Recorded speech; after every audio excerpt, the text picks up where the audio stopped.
is on, so please take it away and thank you for your patience. Oh, thank you very much. Today is day 2 of budget deliberations, and I'll turn it over to Betty Quinlan for just a brief review, and then we'll start recreation. Thank you very much. Thank you. Good morning, Your Worship and Council. We're going to start with the recreation operating budget. Just as an overview, recreation consists of RecAdmin, the Rocky Regional Recreation Center, the pool, the curling rink, and guest services, which offers front counter reception, programming, and fitness. If you go to the first page, 406, again, this is the rolled up divisional statement. So you'll see that overall the revenues have increased slightly, but they are offset by decreases that we've spoken about before, the loss in sponsorships and the adjustment in ice rental. The grant income is the cost share from the county. So it's based on our budget this year, it's actually increasing slightly. The expenses have not changed significantly. Again, it's the staffing, cost of living, and if there's any step increases. Purchase services went down slightly.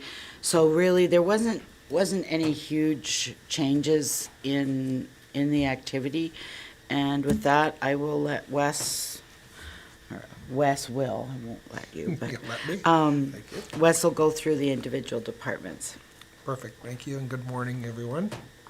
Yeah, so the first department we'll start with is my office, Recreation Administration.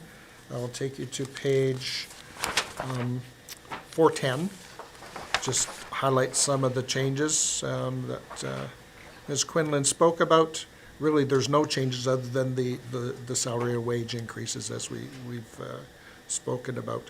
A couple of minor savings in board honorariums and materials and supplies, but otherwise no change in the budget for my office.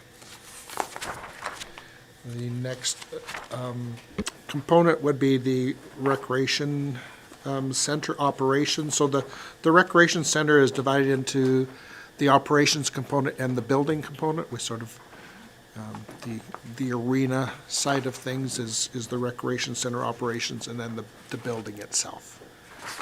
So going to page 415, we'll highlight some of the changes that have happened. On the revenue side, some slight decreases in advertising revenue, vending commissions. Those are, I think last year when we set our budgets, we weren't quite sure where we're coming out of COVID. So it was best guesses. We didn't reach those in actual, so we've adjusted, the lines for advertising, vending, sales. Even when we talk about ice rental, coming out of COVID, here's what we predicted. We didn't get there, so we've reduced it down by 10,000 to, hopefully be a little bit more realistic coming out. We anticipate that, and as we're seeing now, end of year, from September on, we're busy, and we're anticipating that will continue for the next year. We talked about line 1595, the donation. We talked about that. That was the loss of the Rainbow Ford sponsorship for the Quick Lane Arena. Under the expenses side of things, under training, slight decrease. Again, we're doing some online training as opposed to the in-person. Wes, I just wanted to ask, that is an opportunity for businesses in Rocky Mountain House to pick up that advertising spot, like it is available? Yes, and we've actually just updated our sponsorship package. Mm-hmm. It's on our website. We've got a couple of tweaks to say which components of our facilities are available for sponsorship. So if someone was interested in that arena portion that's available right now, just what would that be for someone to pick that up right now? Well, at this point, I guess reaching out to myself, and we make that initial conversation. I believe when that whole program was started in 2016, it went out to a competitive bid process, and that's how some of the numbers came up since that time. Like in our sponsorship package, we have estimates of what that value of that sponsorship would be. Again, there would be a negotiation process to see what current market value would allow, right? Okay, perfect. So Yep. if someone reached out, it's Yes. available. Yeah, we've been putting out feelers to different companies. I've had a couple of phone calls, but nothing has come to fruition yet. Okay, thank you so much.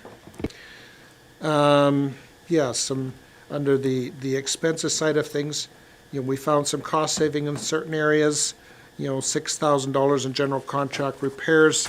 That's, if you go to page 417, you'll see the second line from the top under 2250, the compressor inspection year 1 of 3. So this is the third year for our new plant, and typically every third year you start doing some maintenance on your compressors.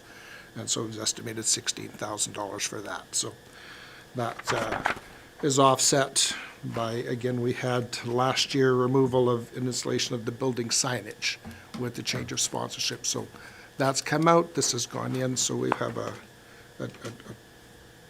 change of about $6,000 there. But so that sort of in a nutshell is the recreation operations.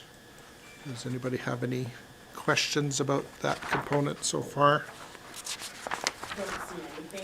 Okay, if we go to the page 420, we'll talk about the recreation building itself. Again, very minimal changes related to the building. Few increases, step increases for salaries and wages. Found some savings in communications. The contracted building maintenance, again, that's just the cost of doing business, things increase. So it's a minor increase, $2,400 there. Some reductions in materials and supplies. And again, my managers have sort of gone through this and found where can we have savings and that. So a small reduction in the water and sewer, and those are based on actuals. So that's sort of the recreation building itself. Moving on to the pool operations, if we go to page 425, sort of highlights, again, the changes in the pools budget. When we look at, we're holding the line on admissions, lessons.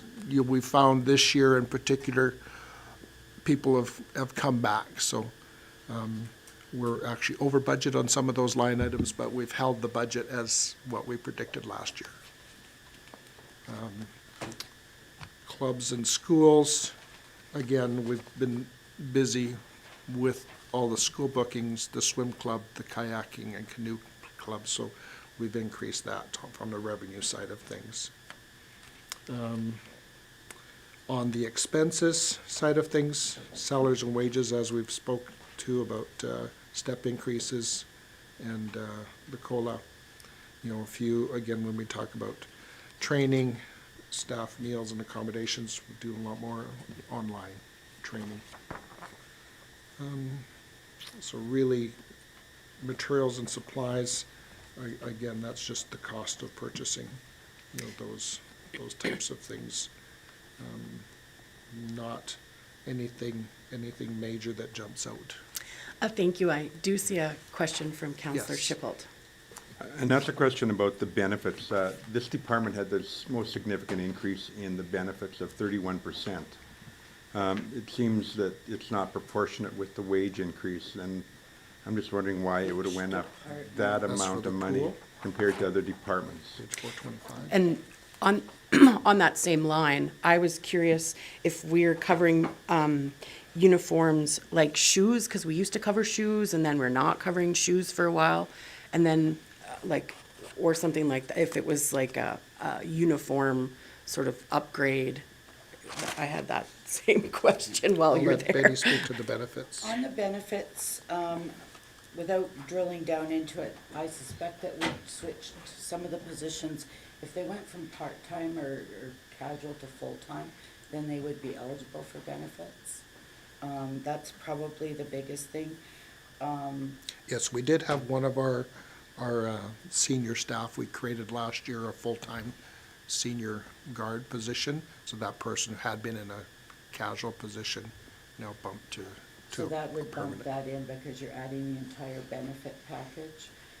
And just benefits, they cover our Sun Life plan, LAPP, which is, I mean, it's a big percentage that we contribute on behalf of CBP, EI, and WCB.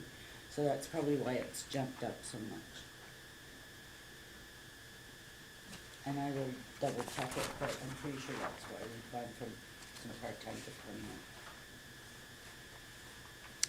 permanent. And, Your Honor, with respect to uniforms and that, I believe there's a budget line specifically for uniforms. We don't cover shoes unless they submit their wellness claim Okay. type of a thing, but typically they're not using that to purchase shoes or flip-flops or those types of things. Yeah, But I we- just was under the impression that they needed a specific shoe type, style, model, make in order to be on deck.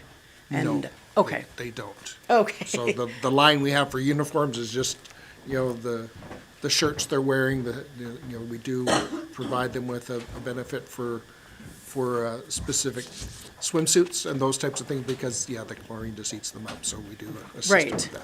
yeah, so, someone had questioned me about shoes, so Yeah. it's like, I will put it on my. There may be a list. preferred shoe that our lifeguards will wear, but they haven't come to me and said, can we make that part of our uniforms or not? So, Okay, thank you so much. I I have a question. I'm so sorry. Counselor Hutchinson. The wellness benefit, does that go under benefits? And is that just for Parks and Rec staff? Or the wellness It's all, allowance? It's all stuff. it's all staff. Yeah. Thank you. Okay. Any other specific questions on the pool operations? As I said, it's a really positive that the revenue side of things has increased at the pool. I was wondering again on advertising with the community program guide pages, because it's $6,100. I'm just wondering if we could find sponsorship for that. you know. Actually, sorry to cut you off there. The program guide, this is what the pool pays towards the program guide. Guest Services puts the program guide together, and actually, we make money on the program guide based on the sales. So that'll be covered in the Guest Services portion of the budget, but for the accounting purposes, the pool submits all of their pages, they get charged for that advertising, same with other departments within the town, they get charged for the advertising, but we recoup all those funds through sales to businesses that promote in the guide. Okay. And the guide is, we've reduced the number of hard copies that we produce, we're down to 600 hard copies, but it's basically all online with links to all the businesses that advertise. Okay, no, I just thought like other communities will, if it's covered somewhere else, I had highlighted it and thought, could we do community advertising like Sylvan Lake does? You could put Jiffy Lube or whatever. Yes, well, we do have advertising monitors within our facilities, and that is a third party that goes and solicits all of those, and we get a portion of the advertising that they recoup, and that's reflected in the arena, the pool, and guest services budgets. Okay, thank you so much. Any other questions on pool operations? We'll jump over to the pool building, and we will go to page 430. Again, we're seeing, minor increases to our staff, the maintenance staff that look after the building itself. Communications, the $1,500, we're actually adding Shaw Cable. So we'll have free Wi-Fi at the pool, so there's an additional $1,500 that comes for that. The cost of maintenance, minor increase there. Natural gas has gone up, and yet the power has actually decreased. We're actually starting to notice the difference of when we put the CHP units in there. Since we've done that, a reduction about $20,000 to $25,000 a year in the cost of power.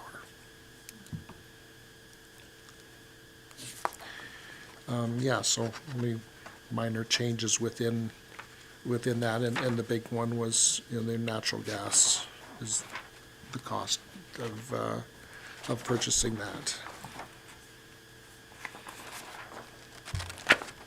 Any questions about the pool building itself? We'll get into some of the capital things later on in the budget, but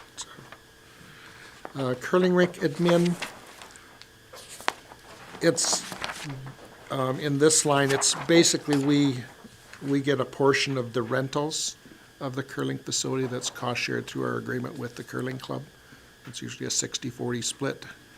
So we do have some rentals, the off-season rentals. We've been successful with our sport tourism camps, renting their facilities, and so we're seeing some of those revenues coming in. And then we do recover from the curling club itself a portion of the utilities for the entire building.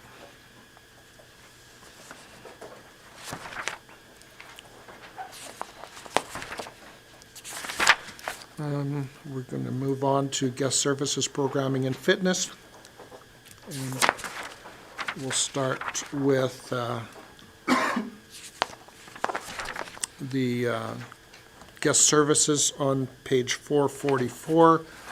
Highlights some of the changes, and again, very minimal as, from the bottom line end of things. Advertising has gone up, and that's reflected in some of the additional advertising we get through program guides. Rentals of the overall facility, that's our meeting spaces within the facility. We find it now coming out of COVID, we're getting back to those levels where people are coming in, they're renting the rooms. Also, when we had our sports camps in the summertime, and we're anticipating that several of them will come back. So they're renting the entire facility, and it's broken out between the dry floor and the arena, the meeting rooms, and those types of things. So that's reflected there in increase in the rentals. The donation and gifts, a reduction, and this is where the Rainbow Ford, the Quick Lane Arena, but they also sponsored the fitness studio upstairs in the fitness, so that was reflected here in a slight decrease.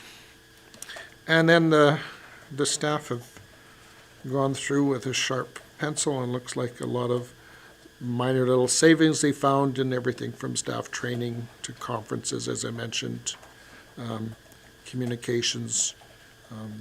We've eliminated some cell phone usage and those types of things. So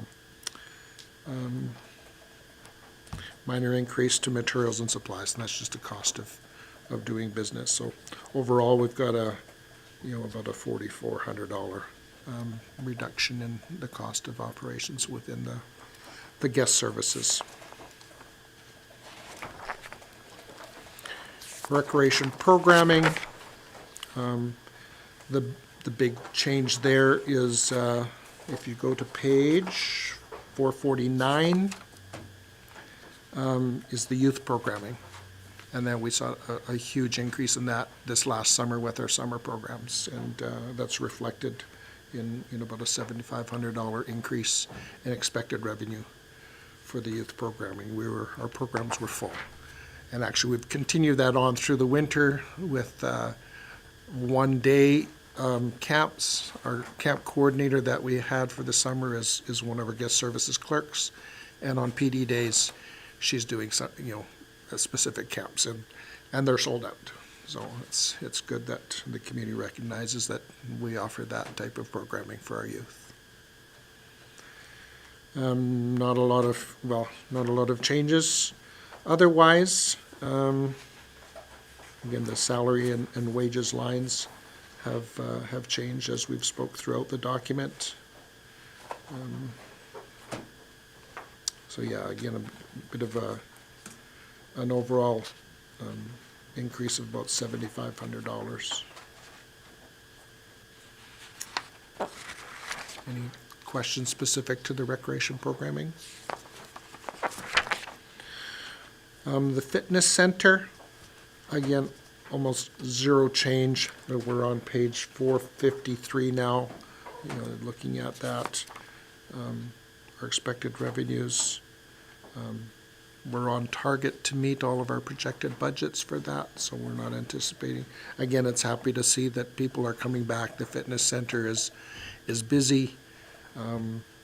Again, December now here, we've got our annual, well, semi-annual promotion where you buy 3-month membership and you get the 4th month free. So we find it we do that a couple times through a year. Helps out with the sale of memberships. And yeah, a couple of minor changes again to training, contracted services down slightly. So overall, very little change in the fitness side of things. And that is sort of the recreation portion of the budget, unless there is anything that anybody has a question related to that. And like I said, there's not a whole lot of change in the day-to-day operations of what. Well, I just wanted to follow up on the advertising. So on your last page, page 450, that's where I'm gonna find the revenues for the program guide.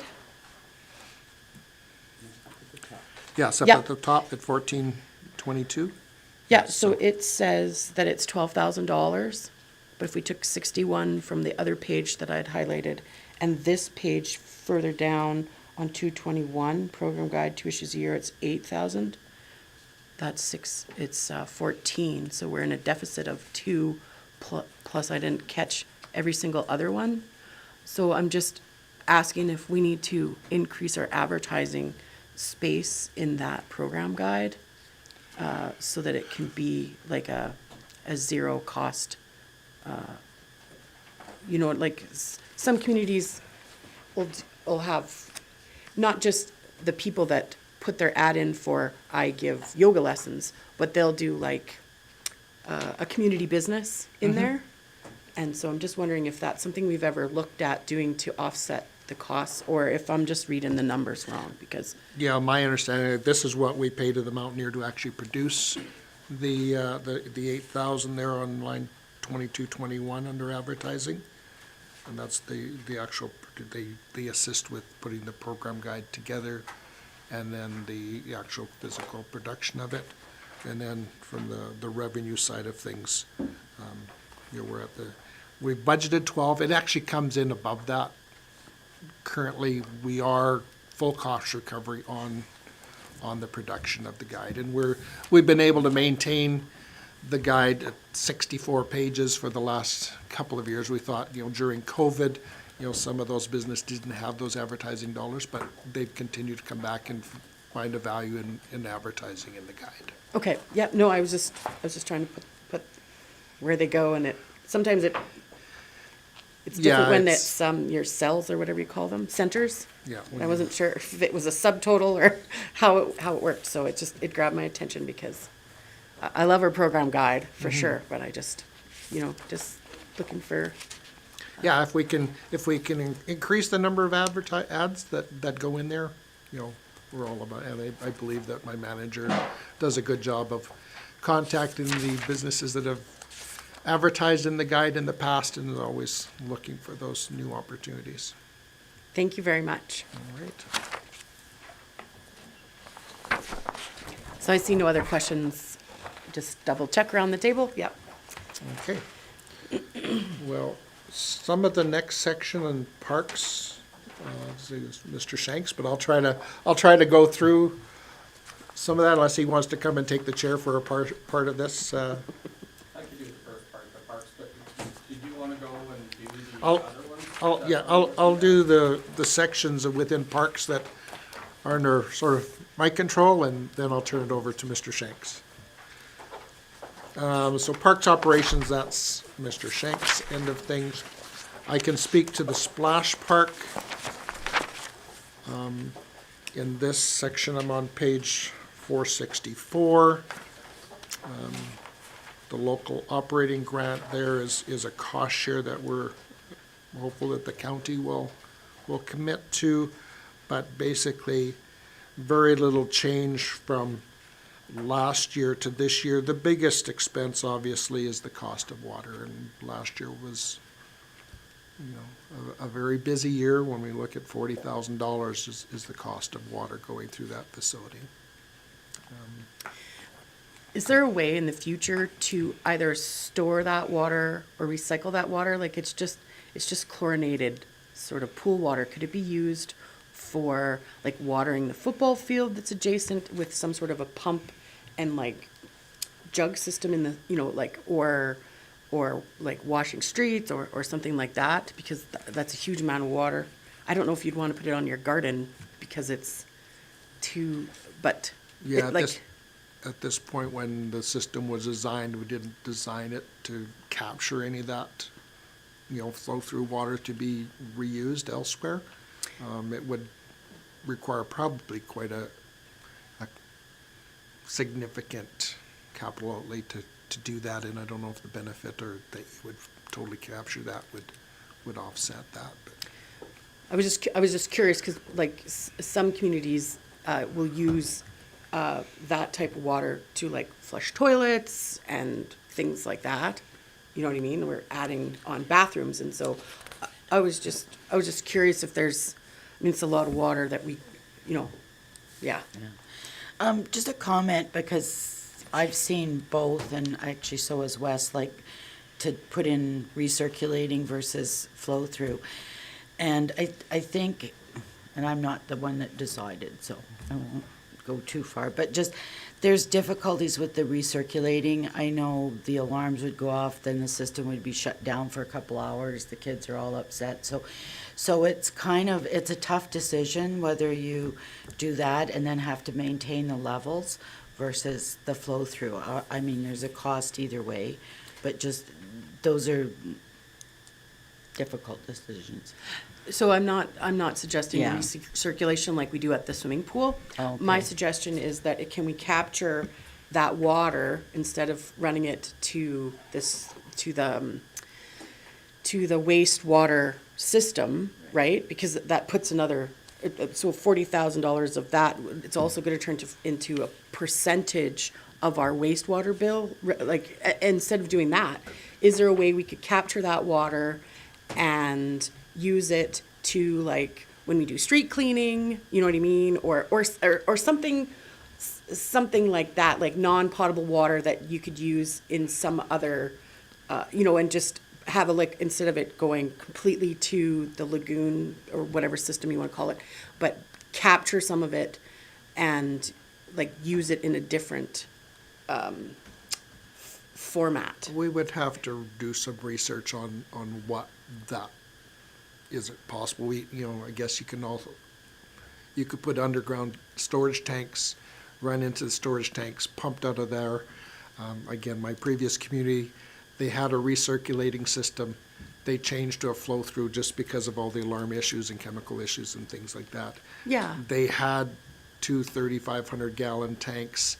I mean, those would fill, and any overflow just ultimately goes, to storm or sanitary, wherever you're going to put it. Right. But, yeah, I could look into that, but it's not something that I've spent a lot of energy right now in investigating. I was just curious, because we're only using it, say, in warmer months. It could even be in, like, a tank that just a pump captures, like, some of it. You know what I mean? It's fine. I was just curious about that because I know I've been questioned on it. And I'm like, I'll ask. Yeah, so Your Worship, just to add to that conversation, so that would be a fairly significant capital project. And also now what becomes an issue is that we're gonna, if we add washrooms, that's gonna go into the same system. And that'll be upstream, I guess, from the spray park, and we would have to collect downstream from the spray park with a tank if we want the water. So now we have contaminated water, so we wouldn't be able to use it unless we can reconfigure the underground sewer system so that washrooms would go into the sanitary and we would collect the water from the spray park. So it's actually a pretty complex little project. Okay, I've just been to communities where they don't use potable water to flush toilets, and I'm just thought, well, we're gonna add toilets in. So thank you so much for your answer. That was a great answer. Appreciate that. Okay. Continuing on to the North Saskatchewan River Park, on page 468. My department is involved in renting out the facility. The operations looks after the maintenance of the facility. Revenue side of things, some of our major events are $1 per ticket sales. They didn't reach the expectation of what we had last year, and I guess that is something that we may have to look at in the future. But is this facility a full cost recovery? Right now, no, it's not. A big part of that is covered in when you look at the salaries and benefits and the actual cost of our staff to go out and maintain the entire park. And I'll let Mr. Shanks speak to some of the other components within that.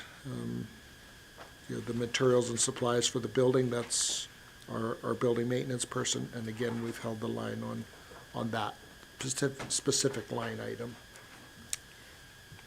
Can I ask a question on this page? Sure. About disking up, because it was on your, remove the cost of disking and rotating the infield, because did that get transferred to operations then? Maybe we'll let Mr. Shanks speak to that one when he's at the chair. Oh, okay, I just was wondering, like, we're still doing that, right? But we're just not putting it in this portion of the, that's a different question. Okay, I'll wait. Yeah. Again, That's the problem. I'm looking after the rental side of things, and Mr. Shanks' department Okay, will I look just, after yeah, the because it operations. just says there's a note here if it was removed, and I'm like, Yeah, Just so- a comment, sometimes if the explanations are lengthy, I will have people put, or I'll just do them on an additional line so that it's spread out and not quite so hard to read, so it could be just formatting. yeah, because 466, there is a line on there, but it doesn't say why or where it went. It just says that it was removed, so. Yeah. I was just curious about Okay. where it went. Thank you. Yeah, so the one thing I will say about the North Saskatchewan River Park is, from a rental side of things, we've reduced based on our known or actuals for this year. Next year, we do have the Junior Forest Wardens camp is coming, so that's an additional booking. We've got a couple potential other bookings, but at this point, they're tentative bookings, so we didn't count and account for the potential revenue there. So I'm very hopeful that, yes, I put in $12,000 in revenue. I'm really hoping that we surpass that, because the park is becoming more widely used for different, things. We have potential motorcycle rally, the high school rodeo is looking at coming back. So there are some other events coming there, but again, at this point, they're all tentative bookings, so I'm, again, I'll budget low on the revenue side of things, hoping that, we will come in higher. Perfect, thank you so much. I see Councillor Hutchinson has her question. So the advertising that's in the infield, is that, we don't get any revenue from that, like the big posters and signs? Is that what each individual RASA or the Chucks get their own advertising, put it up, but it stays up year round, is that correct? No, it comes down It does for come every down. event. Oh, So okay. each event, i.e. RASA or the Chuck Wagons, when you see on the infield the bulletin boards, that's all part of their event. They recoup the costs of the sponsorship or advertising, and that goes to help offset their operations.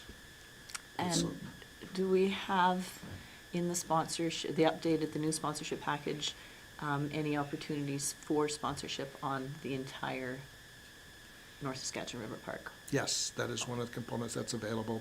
The entire park or the rental hall are two components of the park that we do have listed in the sponsorship package. Are some of the signs on the infield not sponsorship because they donated the equipment that's on site and it's supposed to stay up permanently? I'm not aware of any of that when it comes to the advertising. The only one that I know of is the bridge that is used to cross the track. WSP, built that, donated to the park, and their signage is on that piece of equipment. That's the only one that I am aware of that sort of stays up permanently. Okay, so it would be something that whichever board put that equipment on site should come and address to you directly if they have concerns about signage. I've heard certain signs are supposed to stay up all the time because that company or group donated equipment, like Yeah. the bridge. Yeah, we've gone through that with each of the organizations and the agreements that we have, and I don't believe there's anything related to specific signage that needs to stay up Okay. for the entire year. Thank you for clarifying that. I appreciate that.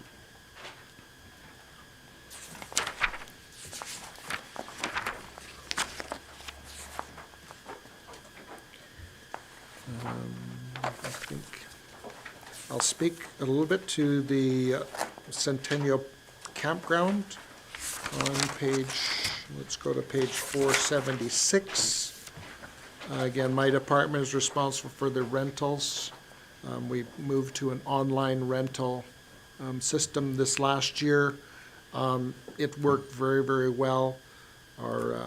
We met our targets for the rentals, and only a minor increase we're predicting, but I think when we do our next rates and fees review, we've got some suggestions of how we might tweak the rates there to better reflect what we're doing. The one thing I will say is that since going to that online system, and now when somebody books a site on site, they get the code to go into the washroom, so we've had a lot less vandalism and break-ins and those types of things in this washroom facility specifically, so we've had some cost savings on the repair and maintenance side of things. But it is good to see that the campground is used. My staff have commented if we had more power and water sites, that's what people are looking for, we would probably be booked even more. But, the unserviced sites do get booked, but we get a lot of people that come and look, well, especially this last year when we've had the pipeline crews and those types of things looking for longer term stays, we didn't have those service sites to meet perhaps the demand. Councillor Hutchinson. Are we discussing that later under capital about servicing sites, what we talked about at service level?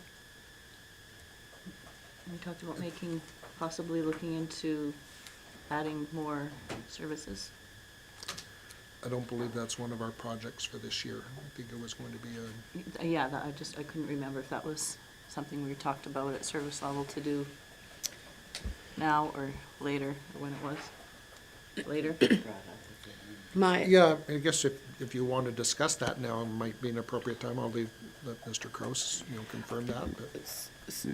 So, my recollection from that conversation was that it was a really high capital cost to put that in, and we have to maybe look at, because we're breaking even and it was full the whole time, do we really need to spend money on that? And on that same note that came out of, but I'd love to hear an answer, but has the rental fee increase been reviewed? Because the budget didn't change. That was one of the things that we were gonna look at. Yeah, so your worship, so at service level, what council asked is how much the campground is being used and service sites versus non-service sites. So for unserviced sites, 22% occupancy throughout the camping season. And then for powered sites, it's 56% occupancy. So, and Wes has gathered that information, and I think we were going to bring it back to the next service level review for the whole picture of whether we want to, if council wants to invest in additional service sites. Yeah, I believe those stats that were provided, sorry, I didn't include that in this, but we took the total available hours there for the entire season. You know, again, you're not gonna have 100% usage, but those do reflect that the service sites do get booked at a much higher rate than the unserviced. And for revenues, it's just reflect more actuals, but did we change any of the rates? Not yet at this point. No. That would have to come back to council at our rates and fees, changing our bylaw. Thank you so much. We're compiling several of those, perhaps recommendations for the next time we bring that, but it's not reflected in this because the bylaw hasn't changed.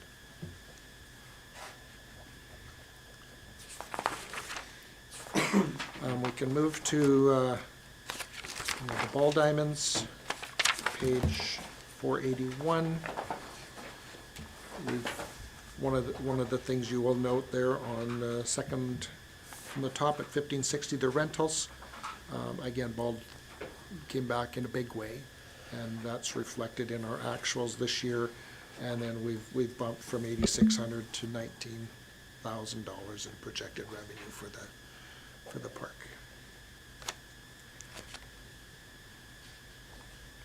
Again, this is one of those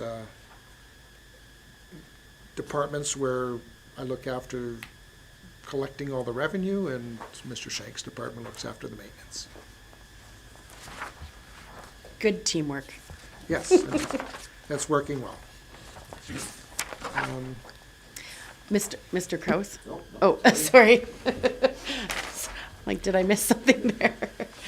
The Ball Diamond Building itself, on page 485, again, it's our building maintenance staff look after the building itself, and very minimal changes there. The slight increase on the water and sewer side to reflect actuals, but other than that, really no changes to the building itself. With that in mind, is security and vandalism still an issue at the field house? I wanted to see if it needs to be addressed at the policing meeting. I wouldn't say any more than any other year. We'll get the odd plug toilet or those types of things, but really nothing major. Yeah, one of the baseball guys said that one building kept getting broken into and seemed to be lived in like, is it Diamond 5? Is that still an issue? Well, no, the only building that really we have the issues is the concession building. Okay, And, every now and then, when it's open, we'll find like a broken toilet or, those Okay. types of things. So we factor that into our cost of repair and maintenance. okay. But would I say it's a huge issue or change year on year? Not really. Unfortunately, it's something, between the Ball Diamond building, the Legion washroom, as I mentioned, the campground building is a little bit more secure with the change of locks, but the other ones, yeah, we do get vandalism, and yes, we report them to the RCMP and have cases. In this case, we don't have video, so it's hard to capture that. The Legion washroom facility, we have video there. We had several acts of vandalism there that are open files with the RCMP at this point because we do have some video that they're related to. Thank you so much. And I think the last one is Curtis Field. From a revenue side of things, we'll go to page 489.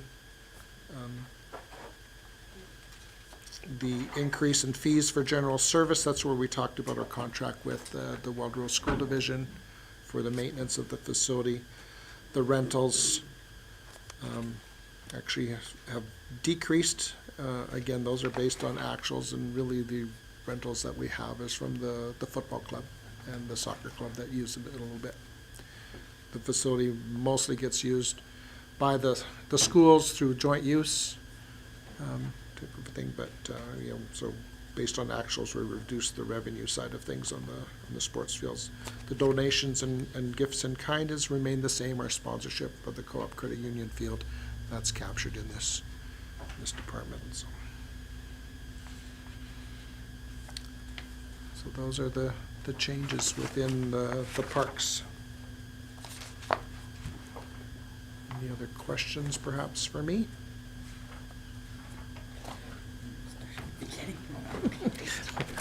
Okay, I will invite Mr. Shanks to come in and talk about the parks operations.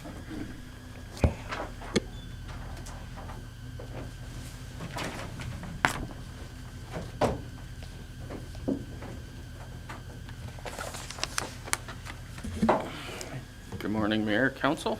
Good morning.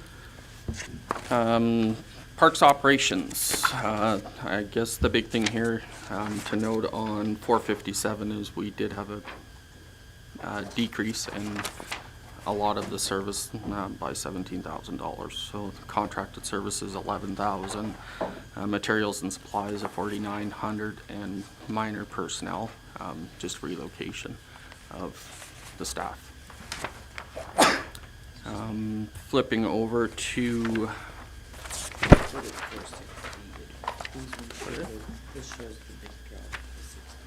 yes, so on page 460, the increases, training is huge.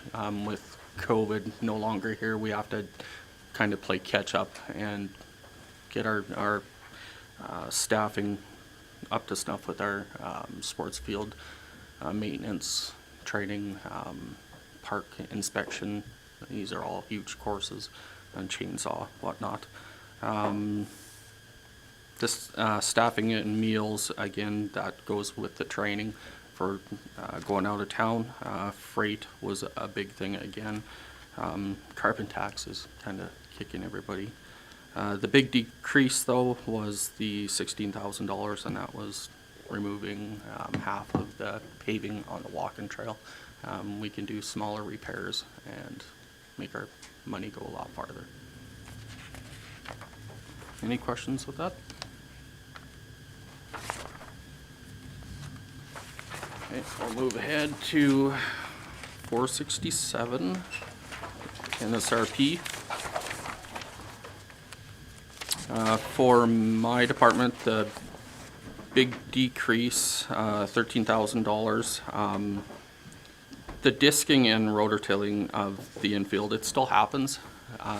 We do it in-house, and we kind of do swap work with the organizations because they have the tools, and we have tools that they need, so we just kind of go back and forth with that. So that's why it didn't need to be budgeted, because it's not a cost for renting equipment, because you're okay. Yeah. Okay, perfect. Thank you so much. 'Cause I was just like, are we not doing that now? Yeah, nothing's really changed out there. Everything is still happening. You know, we open and close for every event. It's just they're supplying the tools for the job, so we do the Great. work. That's pretty much it for the NSRP.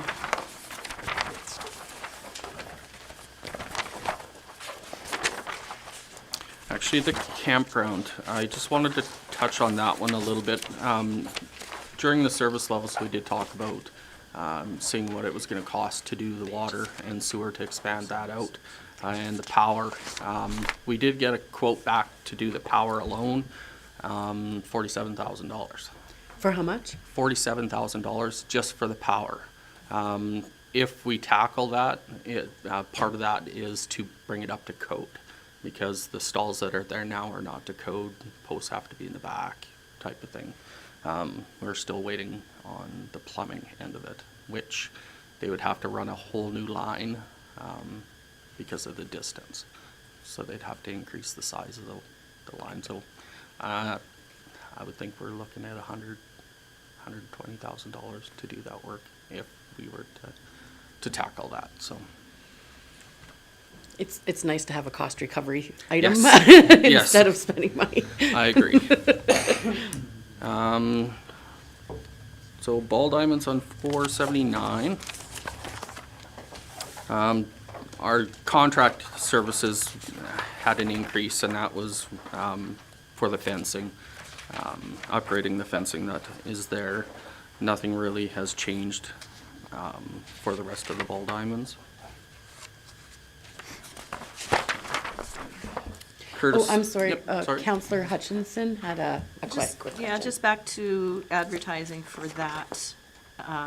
Is that in the sponsorship package with Wes then? Yeah. Yes, the sponsorship package includes sponsoring the entire park as well as each individual diamond. Those are all options within the sponsorship package. Okay, thank you.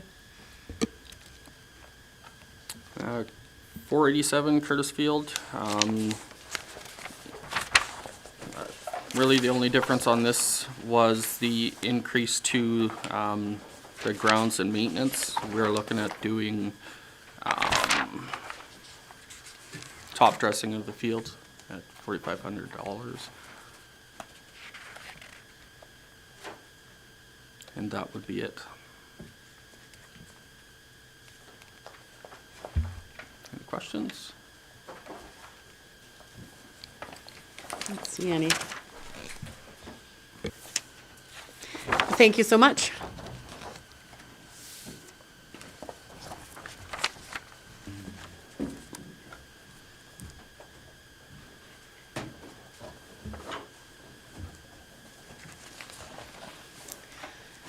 Did you want to have a wrap-up discussion of that, and then we'll move into the 10-year capital plan, or that's where I Into the- see us at? Or am I, Yeah, I was just gonna say that's the operating budget, so you've been through all of the sections. I don't know if you've got any overall general questions or comments that you wanna make at this time? Yeah, so I guess administration's question to council is just how comfortable you are with the budget, and then, you know, for administration to bring this forward on December 20th for council to pass. Counselor Ald and then Counselor Phillips? I just want to say I appreciate everything you guys have done. I'm very comfortable with the operating budget.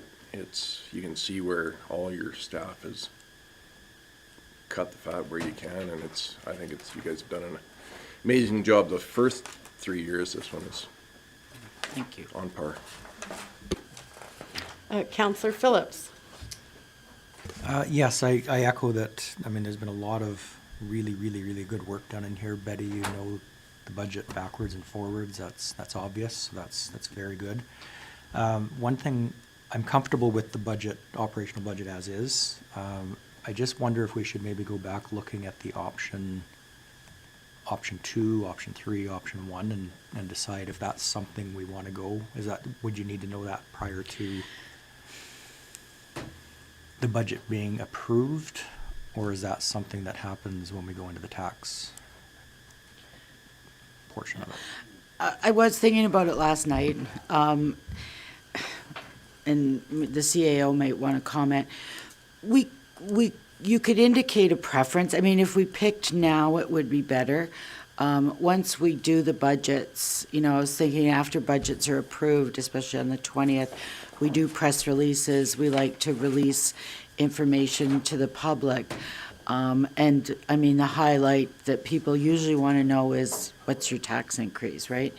So if we're looking at doing any slightly different rates for those three, I'll call them the 3 major classes, I think that's important to get out. We could say it's just a general 2% increase there might be some modifications within each class, but that's the only comment I would make on that.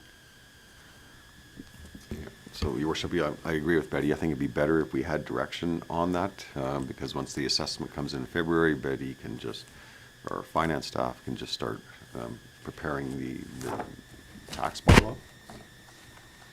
Okay, I'll go to Counselor Phillips again, and then Counselor Ald. So then maybe we should go back to page 144, because that's the page that references the options. Personally, looking at the option 1, 2, 3, I'm more in favor of option 2.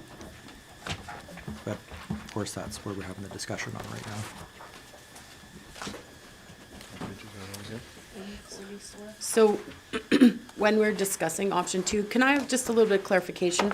Are we bringing closer together it says bring commercial rates closer together. That's the 11% and the 14% is getting closer together? Or is that the 8.9% and the 14% closer together? It's the two commercial rates closer together? Well, if you look at above, it would go from 11.06 to 11.16, so the small is going up a 0.1% more, and the large is actually increasing a little bit less, so you are bringing them closer together. It's not a whole lot, but you are bringing them closer together.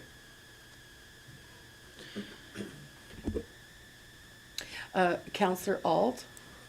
I just have a question regarding the motion that was brought forward yesterday regarding looking at the changing possible mill rates that Mr. Shippold had. Does that factor into this now, or is that motion going to be something moving forward for the next budget? Off the cuff, because I don't know the total valuation of the properties that we're talking about, and we also have to investigate whether we can split a subclass or not, and we're not sure if we can. I don't know if it would be big enough to impact this decision. I mean, if you were able to split it and drop it down, it might, but I don't think it would be anything material in terms of thousands and thousands of dollars. I don't think it would be huge. Because even if we went down that road, it would be a process to get done. We wouldn't have it completed for this budget. Potentially, if you can split the subclasses, I'll let him talk. Somebody needs to turn off their lights so that he can turn it on. Oh, So, in just looking at it, so we cannot create a separate subclass just for a specific residential area. I mean, that's not in the MGA. So what council would have to go down is section 347, where you would actually have the same mill rate for them, but you would provide a reduction in their taxes through that section. So I'll read the section. If council considers it equitable to do so, it may generally or with respect to a particular taxable property or business or class of taxable property or business do one or more of the following with or without conditions: council or reduce tax arrears, council or refund all part of a tax, or defer the collection of tax. So it'd have to be through that section that it'd be done. So it gets more complicated than just a different mill rate. Okay, thank you. Okay, so now I need everybody's lights on again that had questions. Sorry. We'll go to Counselor Hutchinson and then Counselor Shippold. I am preferring option two as well, but rather than decreasing the large business, leaving the large business the same as in option one. Or pardon me, Yeah. yeah. Thank you. Because there was no question there, right? That was just a statement. Counselor Shippold. My comment, and thank you, Councillor Auld, I had two items that I brought forward yesterday. One was to do with residential, and the other one was with commercial, and big commercial or large commercial. And I would really like to look at the large commercial, and again, the question I asked yesterday is, if we were to eliminate that category, what would be the difference in taxation revenue so that we only had one commercial mill rate? So that's option 3 on your sheet. So Is that correct?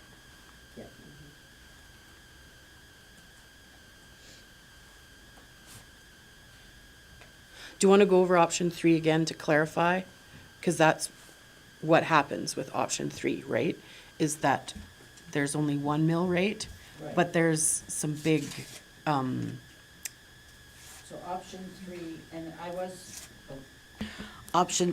was trying to open my spreadsheet to do one more scenario on the fly, but is we actually would slightly drop the residential rate, and that's I'm basing the drop looking at the averages for all towns in our selected group, and then basically looking at what does the commercial rate need to be to generate, so that those two rates have to generate the amount of taxes that we need, and it would go to 13.4. So the large commercial would see a reduction, and if you look at the column that says 23 taxes, you can see what the impact is. So the option 2, it would go from, we'd collect 830,000 from the large business to 790, so 40,000 lower for that group.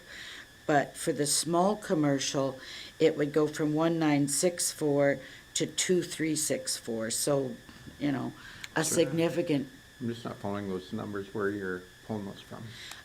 If you look at the option 2, Okay, and if you look at the columns of numbers, one says 2023 assessment and then 23 taxes. okay. So the two blue lines, non-residential commercial improved is 1964.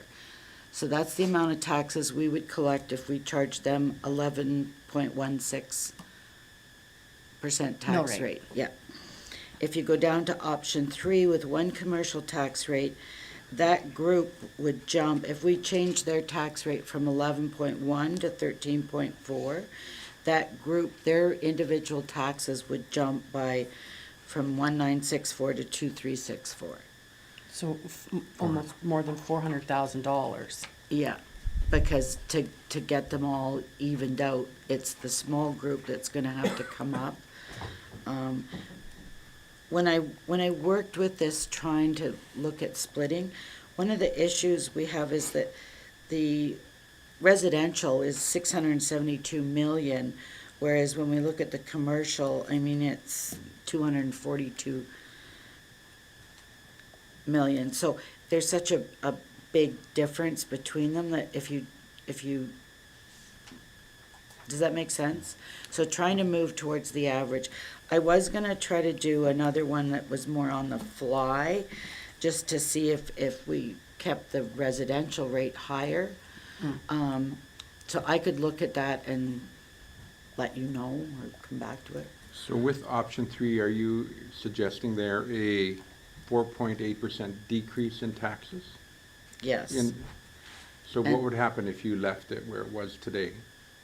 What would be the implication for the business component if you were to go to one mill rate for all sizes of commercial property? I can calculate that if you want me to. Yep. What I was trying to achieve here, though, was trying to bring everybody closer to the average, so,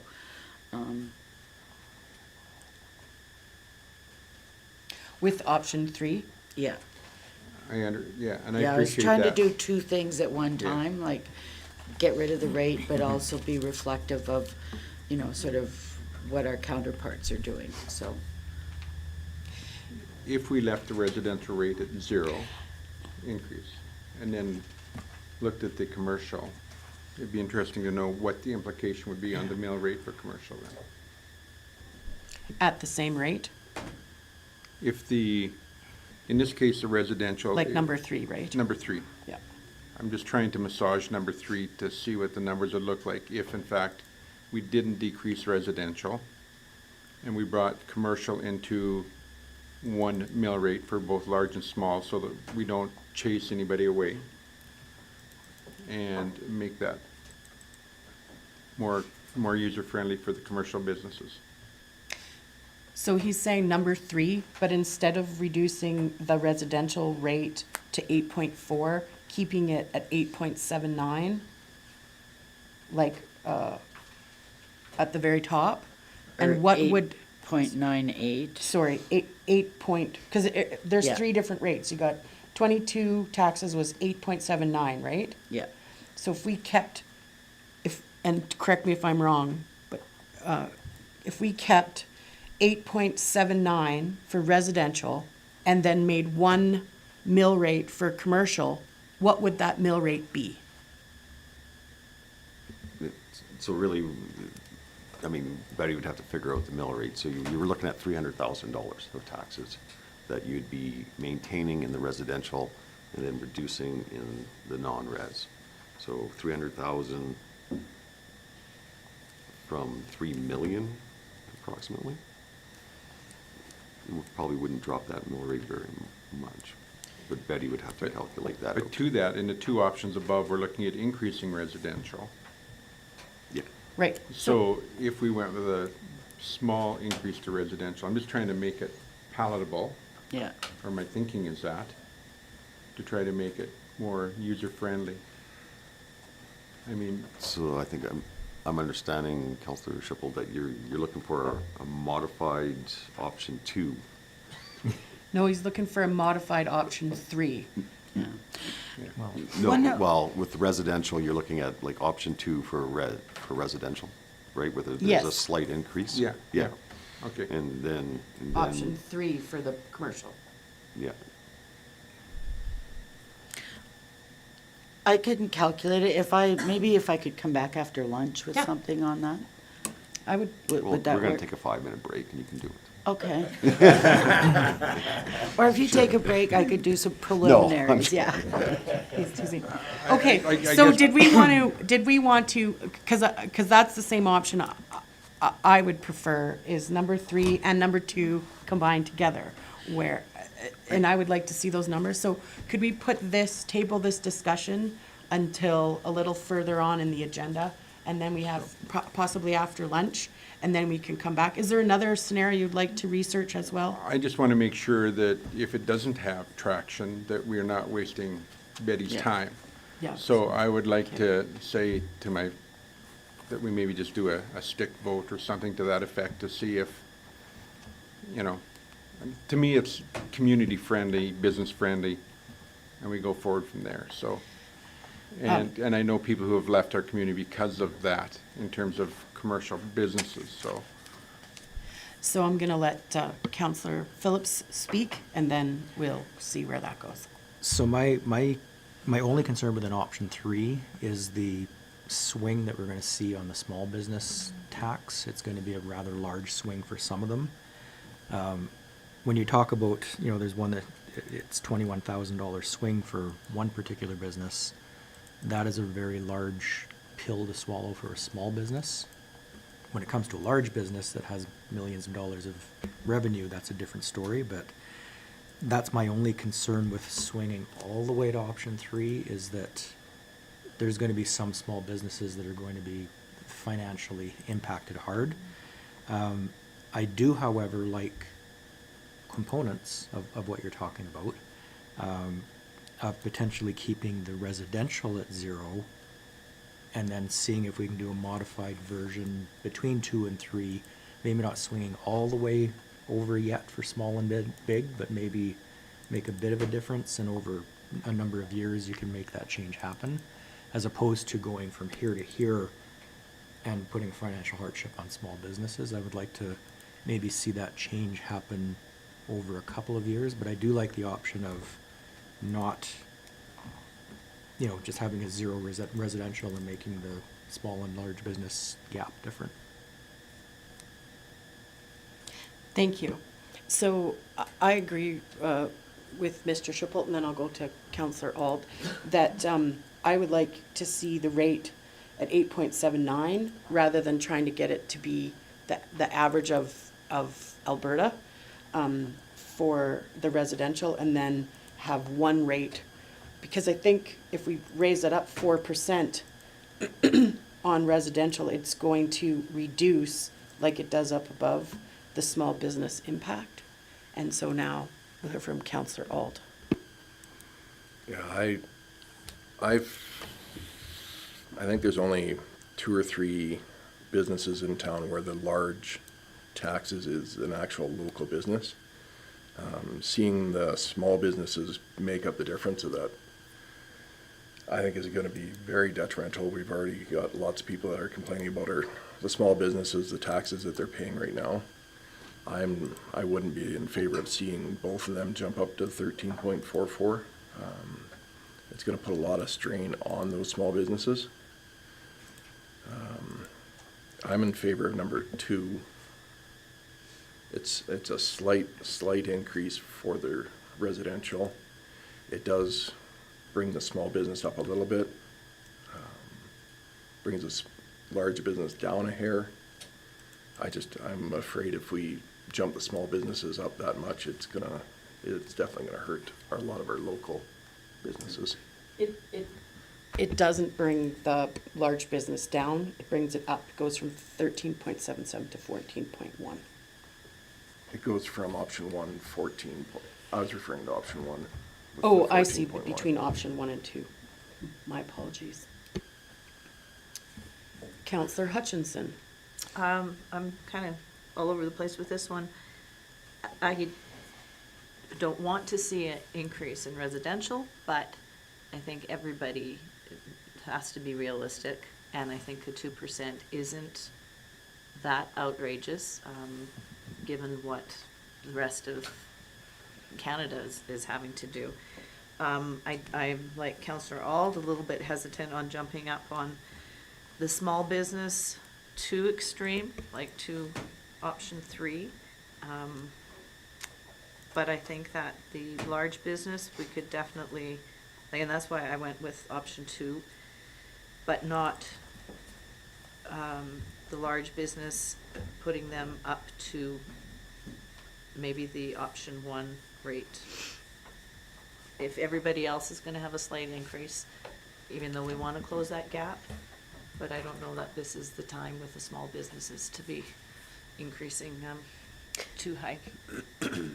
I'm just gonna step in there because, what I think he wants a quick poll on is if Betty does the calculation and we see his numbers and we come back and then discuss it all with a more true comparison. So if we could just have a quick vote by hands to say who would like to just take a pause in this and get a fourth option that Councillor Schipholt is asking for, and then we could come back, or we can continue the discussion on it. But it's hard to continue the discussion when the option that he's asking for isn't one of the options on our sheet. So if we could just show a quick show of hands who don't mind putting a pause in this till we have the proper, proper numbers on that, and then we can go from there. So people who would like to see the fourth option. Can I just ask something?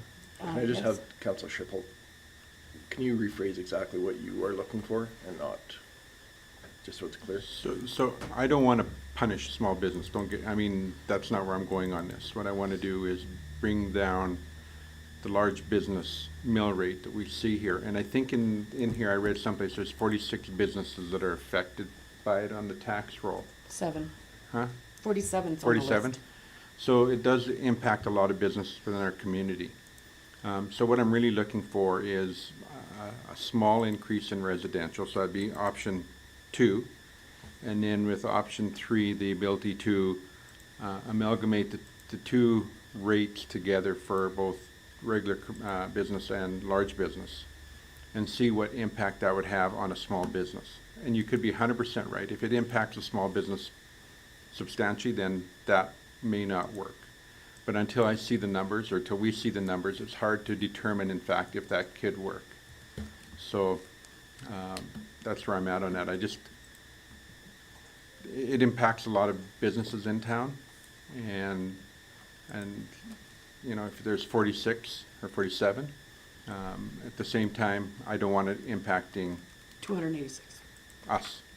So that's where I'm at on that. I just want to have a broader view of that, so an option 4, to just see what the number would look like, what the mill rate would look like, because I do not think the mill rate would be at that 13.44. I'm hoping that it would be substantially less, because if we bump the residential a little bit and look at commercial, go from there. Down the road, we can look at that other whole residential thing. That sounds like a long process, but Sorry, I just have does that help? thing to add to that. Adding Yes. or questioning? No, add. Go ahead, Councillor. As long as you're doing scenarios, Betty, because I know what option 3 is trying. We're gonna have Not to add 72 more kinds work of to you, jam to Betty. choose from. I know option 3 is trying to correct the residential, non-residential, because we're putting a lot on the residential portion of it. That's why there would be an actual decrease. What if we had an option 6 that showed 0 for residential to kind of fix that gap as well as, you know, Councillor Schipholt's suggestion of amalgamating the other two. So we would have one that would show a slight increase to residential and then amalgamating the two, and the one that would show 0 for residential and amalgamating the two, and see what that does to the numbers. As long as we're having scenarios, you might as well have. Well, that is what he's saying.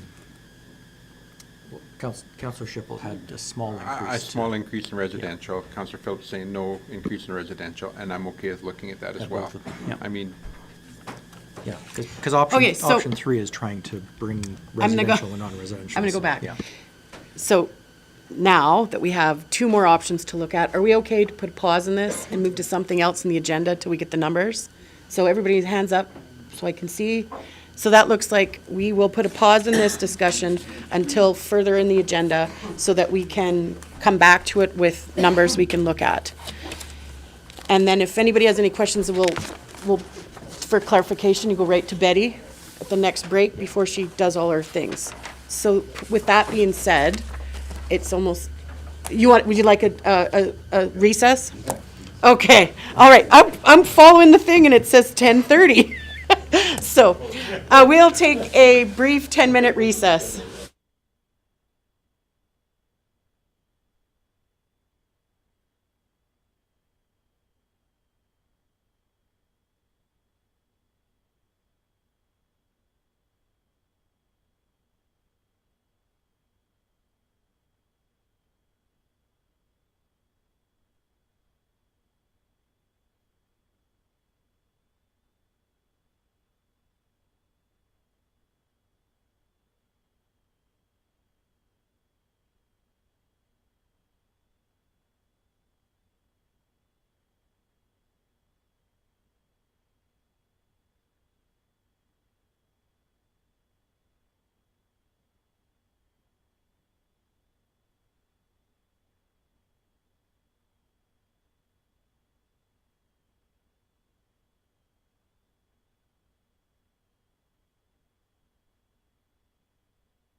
Thank you very much. Welcome back to day 2 of budget discussions.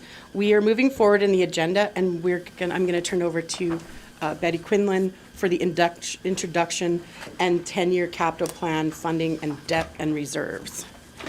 Thank you, Your Worship and Council. So this is the capital section. We go through several areas. I'll do a bit of an introduction. We look at our 10-year funding summary and how it interrelates with grants and contributions and reserves. We'll look at capital projects that we kind of focus in on the current year capital projects. And we also will look at debt and reserves because they're all very much intertwined. So just to open, there is a bit of an introduction where we tried to kind of highlight some of the significant projects. I've kind of walked through some of the big ones already, so I'm not going to touch on these. I won't steal anybody's thunder when they go to present. But we wanted to highlight the major ones. It's a large capital budget with the 16.8 million. So, we had lots of meetings and discussions about whether this was, needed. The issue with, I think, some of the projects that are coming forward is they're starting to become more pressing in nature, and they really do need to proceed. If you go to the second page, we talk a little bit about the funding. So just so that you're aware, this budget will take $5 million out of our reserves. We have a new finance manager, and he's got quite a bit of audit experience. And for him, it's more on the conservative side that we're putting less in than we're taking out. So we are starting to drain our reserves, but that's, in my mind, that's part of the function. We put money in, and then, you have peaks and valleys. The big thing we need to be aware of is that if we continually do that, eventually you'll run out of money. So that's why we try to do the 10-year plan. That's why we're saying that, we're going to really try to beef up the operating or the project side in years 5 to 10, so that we really do reassure ourselves that we are sufficient and can maintain our integrity. And that's the whole purpose behind these plans. So we do have a big year this year. The long-term budget, and we'll touch on the 10-year capital plan, but there are some big projects coming up, and just they're listed in the introduction. I mean, we're looking at starting to do the terminal building design. We've got an admin building in, and I mean, I put things in the future, especially for buildings if they're a placeholder. We know this building's reaching end of life. We've got a few other ones that are probably similar that we haven't even looked at, library being one. We've got some big public works things with snow dumps and public works yards. The snow dumps, I mean, that's starting to address, that's legislated, isn't it? Like there's there's some environmental requirements issues. That's in order to bring us up to compliance with environmental regulations and whatnot, so that's something that we have to do. And in the future, we're also looking at improving the airport with lighting and runway rehab. And we do have a placeholder. It is way out there, but just addressing if there's an RCMP building. I think there's still lots of options on the table for that one on how it's managed. But just so that you're aware, there are those kind of things. If you go to the 10-year capital tab, I'm just going to walk you through this summary without going through all the projects. You would have seen this for the first time last year. This will be your first time this year. So the top section is we try to project our revenues. So we look at, and the MSI grant, that's ore replacement, so we're putting that in. So the various grants and contributions that we kind of expect to be coming, as well as if we think we need to fund something through a debenture. So that identifies what we think our total revenues over the 10 years are. Then we take our total expenditures, which are developed out of the 10-year capital plan, and basically the balancing item becomes, if you look at the second line from the bottom on the top piece, is the reserves required. So that becomes the item that's our balancing item to do your capital plans, is okay, how much do we need to take out of reserves every year after we've identified our funding sources? So that's what drives the reserve transfer. Can I just stop you there for 1 second? Councillor Schipel, did you want to Thank you, ask Your a Worship. question? I do, and I'm going to go back to page 511, the very top line on that 511, where it says the budget suggests that administration may reallocate these grants between projects pending project eligibility or estimates. And I appreciate the fact that administration can reallocate, but it doesn't say the council gets to find out about them or know about them. And I was just worried when I read that line, it takes us out of the loop, that very top line. So I just want to make sure if that does happen, should we not be made aware of that? We put that in deliberately this year, and I'll maybe explain. When we do our capital grant, we do the best we can in terms of saying, okay, this project can be funded with MSI, this one such and such. Occasionally, we find that a project is disallowed or there's a limit or a threshold on it, so we move grant money around. We don't typically bring that back to council. It certainly can be up for discussion, but it's usually just a reallocation between projects. So, do you have any comments? No, typically that's the MSI funding from the province. So Yeah, others are grants, they're project specific, like the grants we have for the wastewater. I mean, we can't do that with that. It's typically just the MSI, where they say,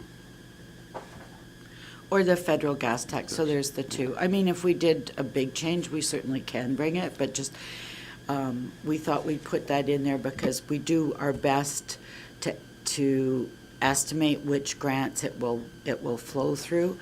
That was just designed to give us a little bit of flexibility on the operational side, where if we had to, say we find out we've got to carry forward for MSI, and instead of, we can just move it around.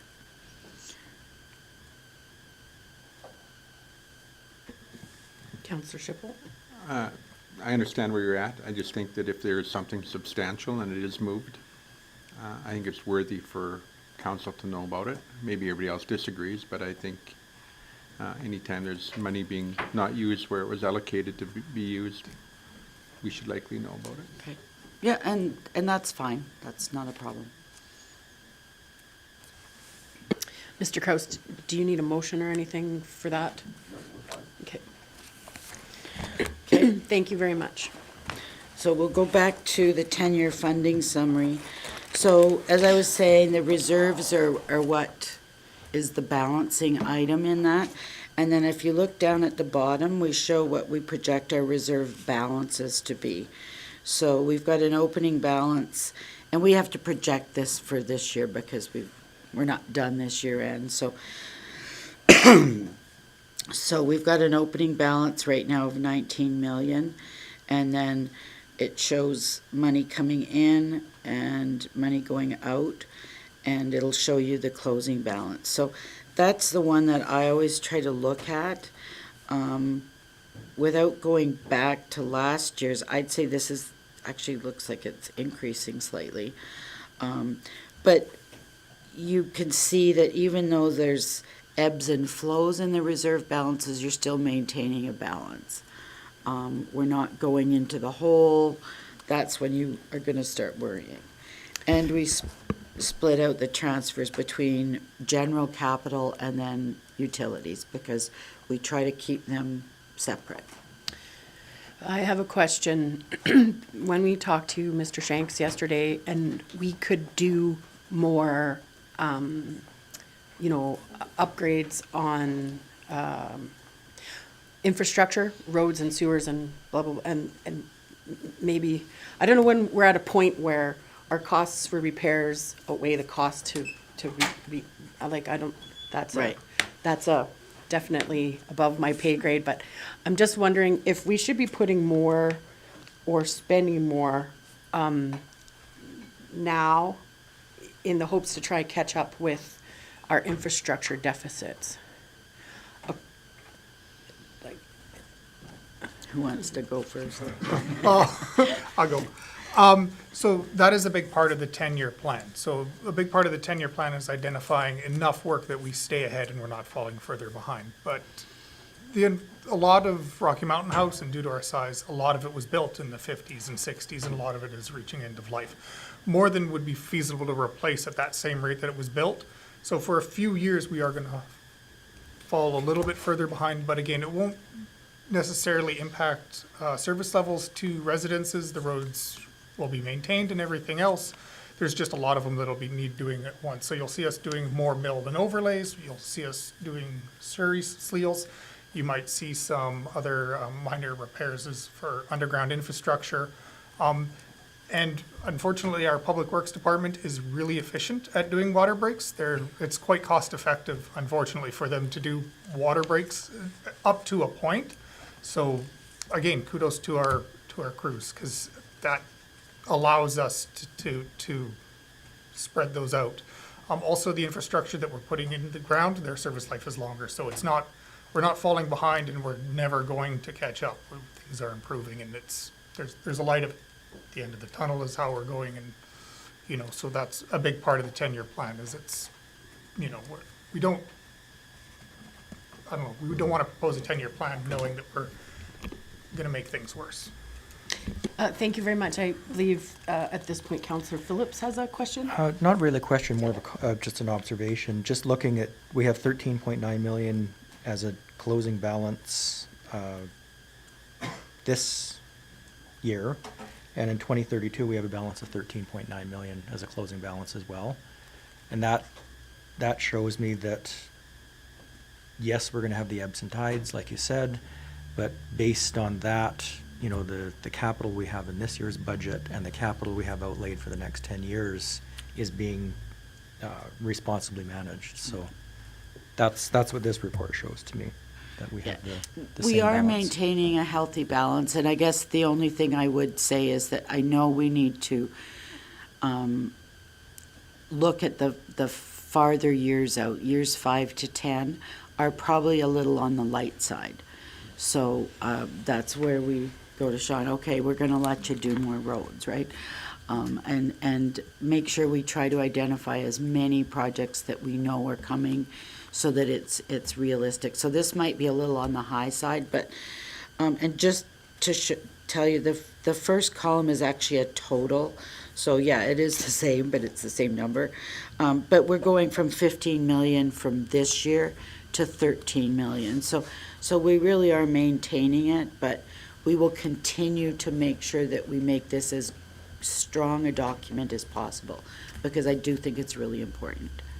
So I have a question on this with the follow-up from Councillor Phillips. So if we show 15,000 for closing balance, and then 10 years from now, we're showing a 13, with inflation at 7% today, which is why we're doing a tax increase, and our money doesn't go as far, do you think that is a safe enough number for the future to cover the costs, the substantial increase in cost even from last year to this year with things like the fire truck? We couldn't even have a conversation, and the price, it seemed to be ticking up every second we discussed it. And so I'm concerned that this 13,000 is, like, for 2032, that's the 10-year, million, is maybe not enough with inflation and which covers cost of goods and what your value of your money is. You're right. We typically have not factored inflation into the forward thinking. I mean, we certainly can have a look at it and say, okay, because we do benefit from inflation in that our interest revenue, we're seeing, a $400,000 plus injection, so hopefully that's gonna compensate. But we certainly could look at some scenarios and try to do some inflation estimates. It's hard going 10 years out. I mean, right now, I'm not even sure what I would estimate, but I'm sure we can find out.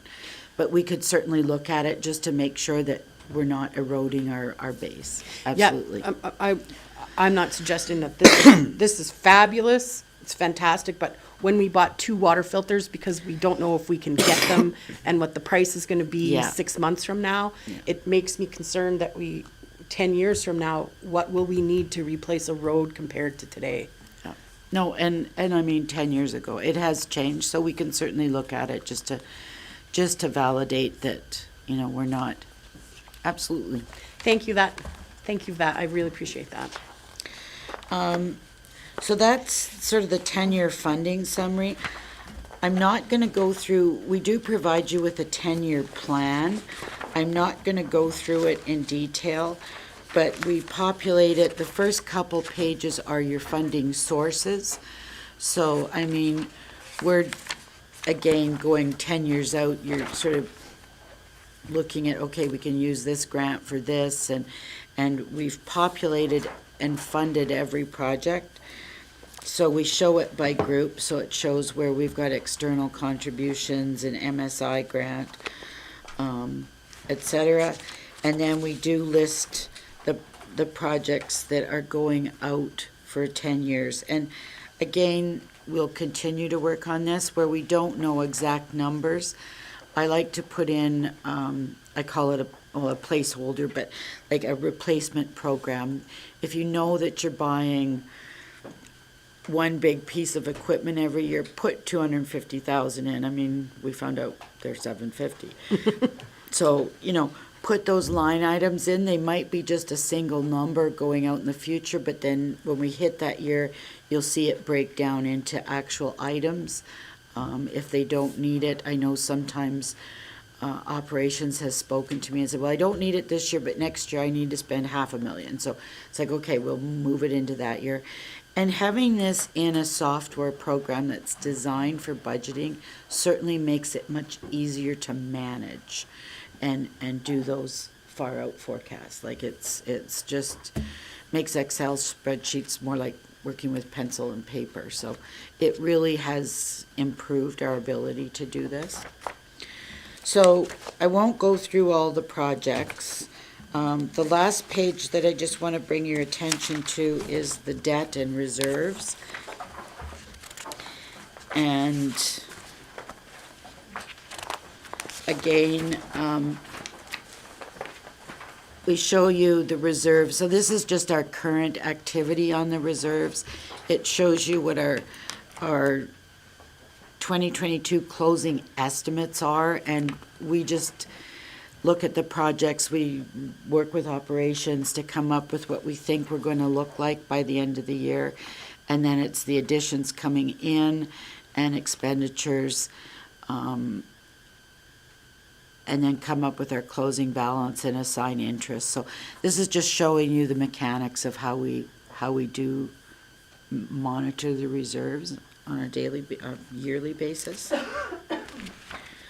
And then the last page of the document, if you go to page 577, we show you all the debt, and it is spread out so you can kind of see when things are coming off. Like you asked the other day about the medical building, the last payment is in 2024. So next year, it looks like we only make one payment during the year. So it shows that our total, and this gives you your total debt balances. So right now, we're sitting at 10 million, and then it fluctuates all the way out. In my mind, what's important, especially for operating budget, is if you look at the next page, we give you the principal and interest payments and the total payments. I mean, it's like having a car loan, right? I always look at, and if once we've established a certain amount of money that we can fund out of our operating budget, and in this case it's, say 1.2, 1.3 million. As things come off, I really work hard to make sure that we don't take that debt servicing money and spend it someplace else. Because that way, we always know we've got lots of needs coming down the pipe. And that way you can step into that new debt servicing with something new and not impact your tax rates. Because to me, that's where a municipality can get into trouble. You do a really big project, I mean, I've seen $20 million, $30 million projects, and then all of a sudden they've got this huge debt servicing load that they can't carry, and that's when you start to see towns having to do big tax increases, and that's something we want to avoid at all costs. So we do make sure we monitor this and look 10 years out and say, okay, if we need this, how's it going to impact this, and make sure that there's that space to step into. So lots of moving pieces in a budget. Okay, with that, we will go to the 2023 projects tab. So we do a summary for you, and we do identify, as Councillor Shippold asked,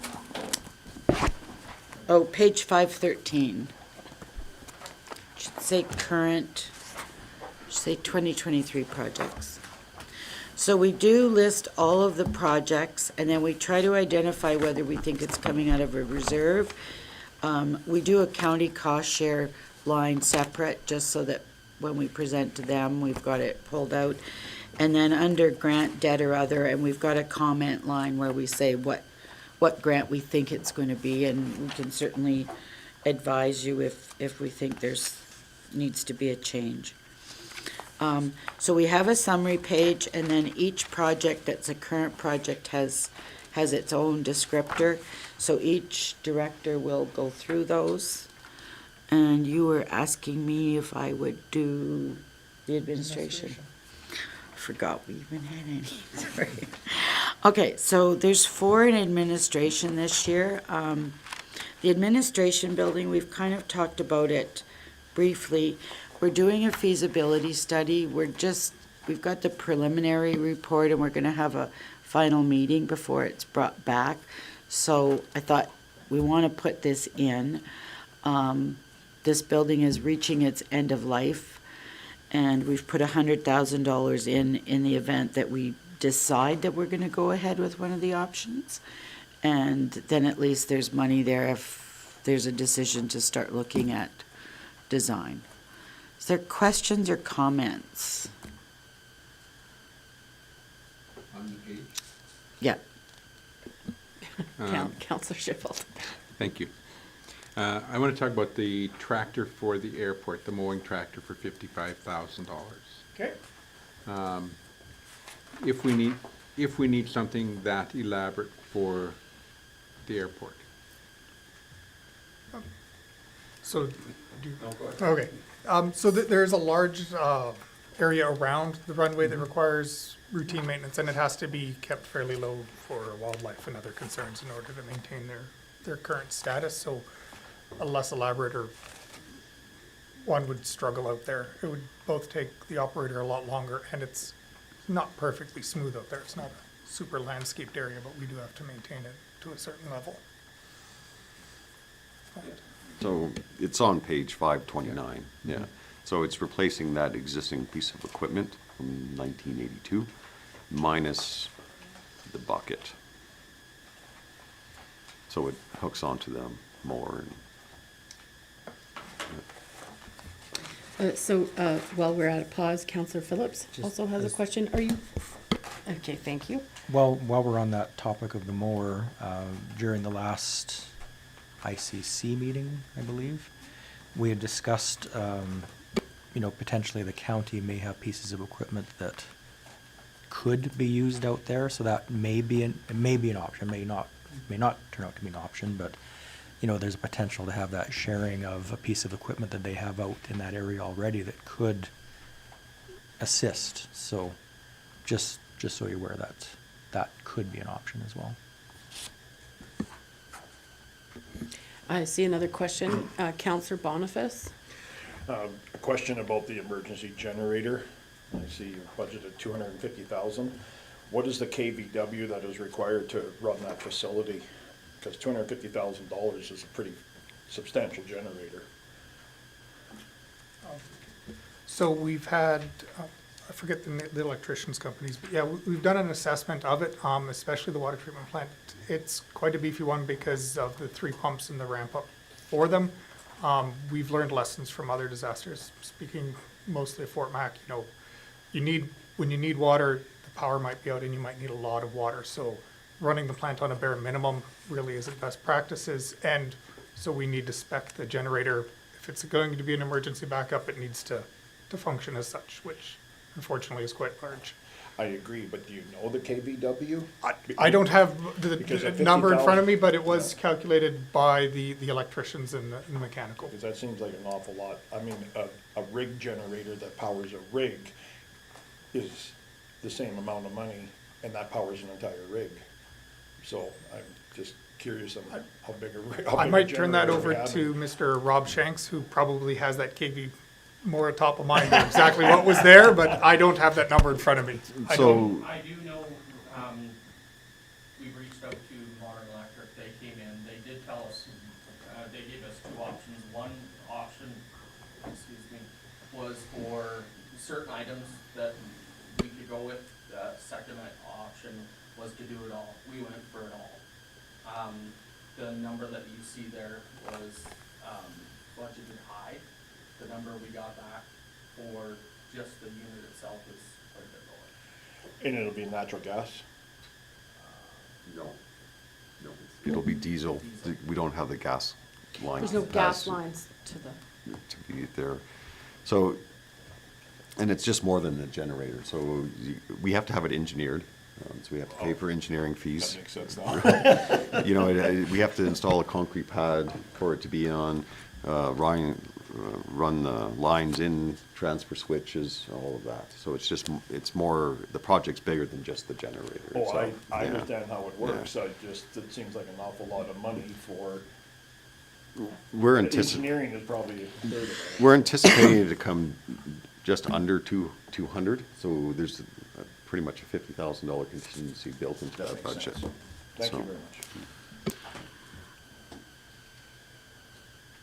Could I say, we'll go back to going through them one at a time, and then I would say if you've got specific questions when the director comes up to present, that way we've got them at the mic, that would probably work. Is that okay? Okay.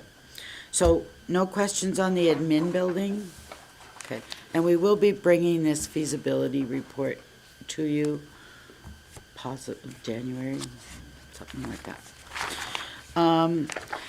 We've had this item in our budget for quite a while.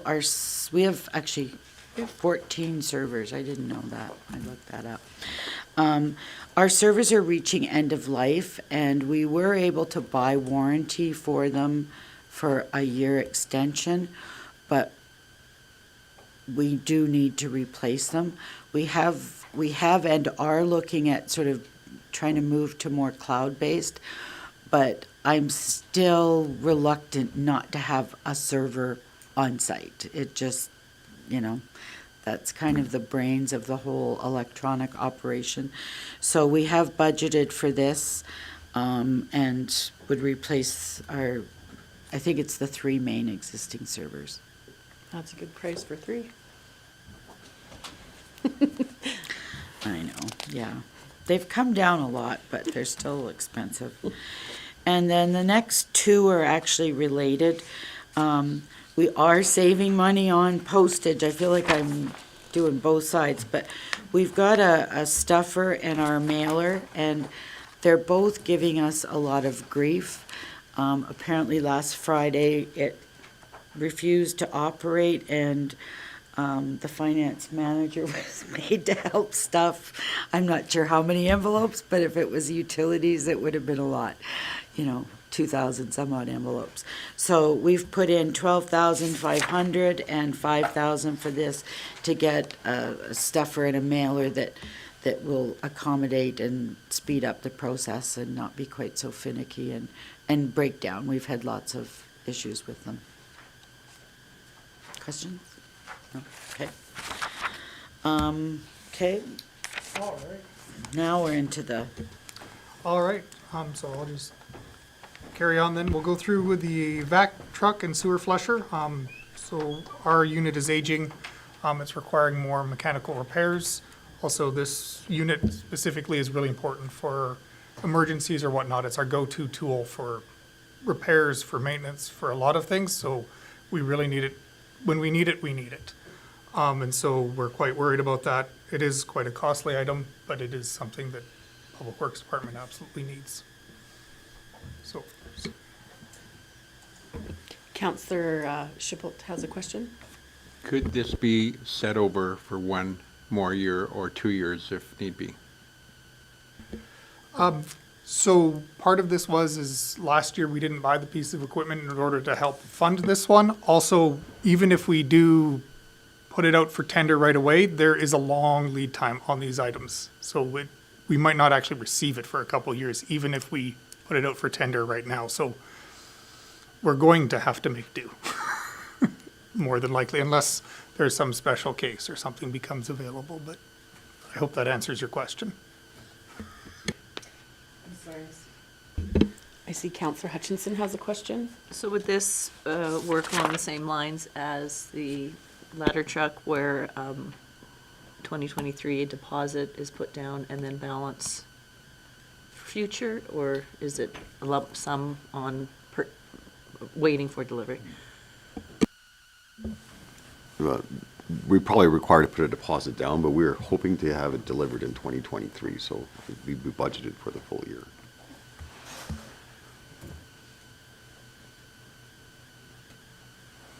All right.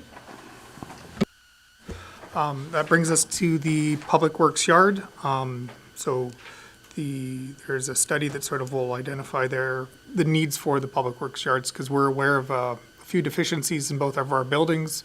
The one that sort of triggered all of this just was sort of the requirement for salt storage, where we don't comply with the environmental regulations that Alberta Transportation sets for private.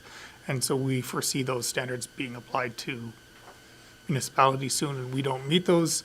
But rather than spending a bunch of money trying to meet those, we want sort of a longer-term plan on what we should do, when we should do it, and how much we should do. And that's why you see these years are sort of placeholder items, because we have, a failing Quonset hut, it would be really nice. A lot of our vehicles use water, and, storing some of these specialized pieces of equipment inside really helps their service life. And so there's a bunch of items in there, and what's the best way forward? I don't actually have a good answer for you right now, so we're going to find that out, and that's what these items are for. So you'll likely see these again once they're refined more. And I'm sorry, did you say it included a liner or a proper upgraded environmental road snow storage, so it's not overflowing or leaking or running onto properties like they had to do at the giant car wash, like that? Is that Yeah, in so here? the Civic Yards is adjacent to one of our snow piles. And again, the same regulations that are triggering the other snow piles will be applied to this one. And it doesn't make sense for us to do a bunch of work on our snow pile then to realize that our Civic Yards is lower, or we miss some opportunity, because the way Civic Yards works, we operate fuel sites. We also do lots of mechanical repairs. We have salt on site. We have a bunch of other materials on site, so there might be some environmental regulations that require us to store water on site or other things, and it might make sense to join the adjacent pond and what we're doing there as well, just so it makes sense to look at it sort of holistically to make sure we do it once and we do it right.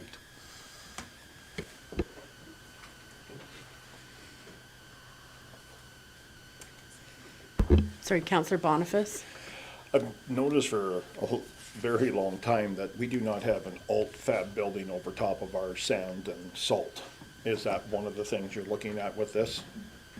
Yes, and that's one of the big things that triggered it, because those buildings aren't as simple as I imagined, I guess, because they require fairly significant ventilation systems and everything else for those materials in order for safety and everything else. So they're a lot more involved than just, putting a farmer's cap on it. And so we don't want to spend that kind of money and then realize, oh, it'd be really nice if we'd put it a little bit higher, put it here, or it's in the way. So, yeah.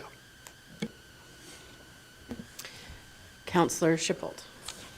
I'd like to know the lifespan of the town yard, the way it sits today, and what you're projecting for a move-out time. Spending $1.1 million now, does that make sense?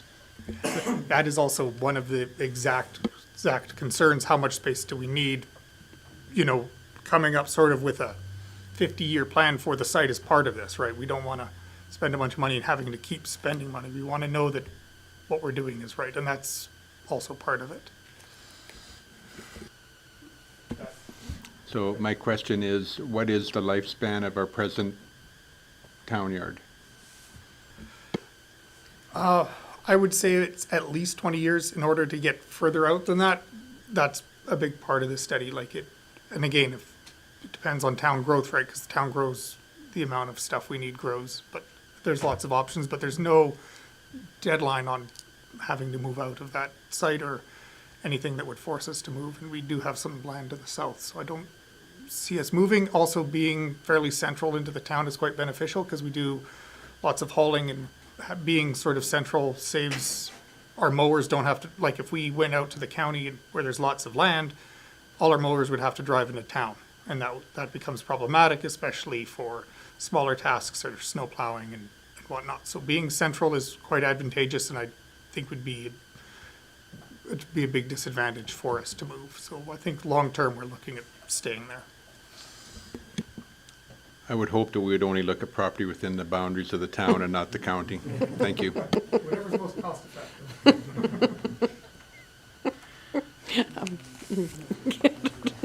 His mic was off for that comment. Okay, I don't see any further questions. I think we can continue forward. Perfect. 60th Street, this is just for covering warranty work is all that's out remaining. I think that went fairly well. The scope of work actually increased because we got a really competitive rate due to the scale of the project. So we managed to do more for the dollar value set aside. So that was quite nice. So quite happy with that one. That brings us to some of the industrial roads. These roads, their structure is poor, and we don't want to sink more money into failing infrastructure, but the cost to replace them is cost prohibitive, and they're industrial areas, and so they can survive that level of service. Like a little bit of a rougher road, whereas in a residential area, that would be maybe not quite as nice. So 43rd Street has got two different pages on it here. It looks like a two-stage program, and so the question is, what you're indicating here is a possible slurry seal, which I have no idea what it is. But my question is, are we better off to do a portion and do it correct one year, and then the following year do another one? Because that road is in sad shape, and I hear about it, and so I'm not sure that a patch project is what that road needs. Yeah, so the existing structure under the road, in order to bring it up and prevent it, we can't just, remove the asphalt to put down a new coat of asphalt, because the existing base isn't sufficient for the loading that it's receiving. So it would fail quite quickly. Also, the sanitary and water infrastructure underneath the road is also aging. So if we were to replace the road and invest a lot in the road, it would make sense to also do the underground utilities. And now we're looking at a few $1 million for a new road in an industrial area where there's probably more pressing concerns or other roads to do to protect existing structures to prevent damage to those structures. Because a big part of our capital projects and how we sort of prioritize them is sort of protecting our assets. And that's part of it. So a typical shelf life of asphalt is 18 years. So are you anticipating then that the deep services wouldn't last another 18 years in that area, and that we should maybe be more aggressive in looking after doing the top correctly versus a patch that takes us to 6 years, and then we're more inclined to have to spend the big money for deep services? And whereas if we did new asphalt, then that would maybe prolong the financial impact on the community for at least that 18 years. So the original question was, does it make more financial sense to do the job right now versus piecemeal? It would be nice to do all of the roads in town. It's, again, the unfortunate reality is we can't do all of the roads. And in order to get the service life out of our roads, we do have to look at these alternate treatments, because we can't, if the service life of asphalt is 18 years, we can't replace 1/18 of our roads every year. That's just not financially feasible. So we have to select the ones that we do these full depth ones, and the ones that we do try and do caps or the other treatments, there's a structure worth protecting that's not gonna degrade further. And just due to the other complications, this one isn't as a priority for us to spend $2 million on for that road, especially when there's alternative treatments that can prolong the service life. And again, it is an industrial area, it's not. So again, the structure should be good and it should be traversable by the vehicles there. It's not the best solution, it's not, again, I would love to repave it, I would like to repave it in sections, as you're saying, but there's also economies of scale. Big projects per meter cost less. So dragging all the equipment, we pay for mobilization. We don't really do really small segment repairs. Between two manholes would probably be the smallest I'd consider, because that would make some sort of sense, but then you have mob, demob, and all the traffic implications and whatnot. So doing it piecemeal doesn't really save us a whole lot of money compared to doing a treatment and then doing the whole road at once in 5 or 6 years' time is the most cost-effective way for us to address that. So I don't know if that answered your question of piecemealing it. No. Okay. So I have a question on the same road. And I realize that it's considered industrial area, but I also feel that it is a kind of a collector road, and it's also a backup for Highway 11. When they're hauling those freight things through town, that road there becomes a detour for all the traffic lights in town, because you can come up and around and avoid the backup of traffic. And I'm just wondering if perhaps in the future you could look at it more of as an arterial collector road than just an industrial that services those neighbors, because there's a lot of people that come through there to access town, especially if those And that lights road take a is- long time. that road is designated as an industrial collector. I apologize if I called it just an industrial road. Sorry, that was Okay. improper wording. I should choose my words more carefully. So it is a very important collector roadway. And when I say it's more tolerant of, the surface may look rough, but it doesn't impede traffic. We're diligent on pothole repairing it, so it should remain traversable and so for commercial, industrial, and for through traffic, it shouldn't impact them. It's more cosmetic, and it's on our operations side. We have to spend more time on the road, is really what these alternatives mean for us. And so it's more cost effective for us to do these alternative treatments, step up some of the maintenance, and just keep a really good eye on it. So whereas residents like how their roads look, so it won't look as pretty, but it will function just fine as a collector roadway without impeding traffic or anything else. So if you've received complaints, definitely direct those to our operations department. We do try and keep up on it because we recognize how important a collector road is. So it's more tolerant of a rougher surface, but that doesn't mean it's any less important. I think that was excellent.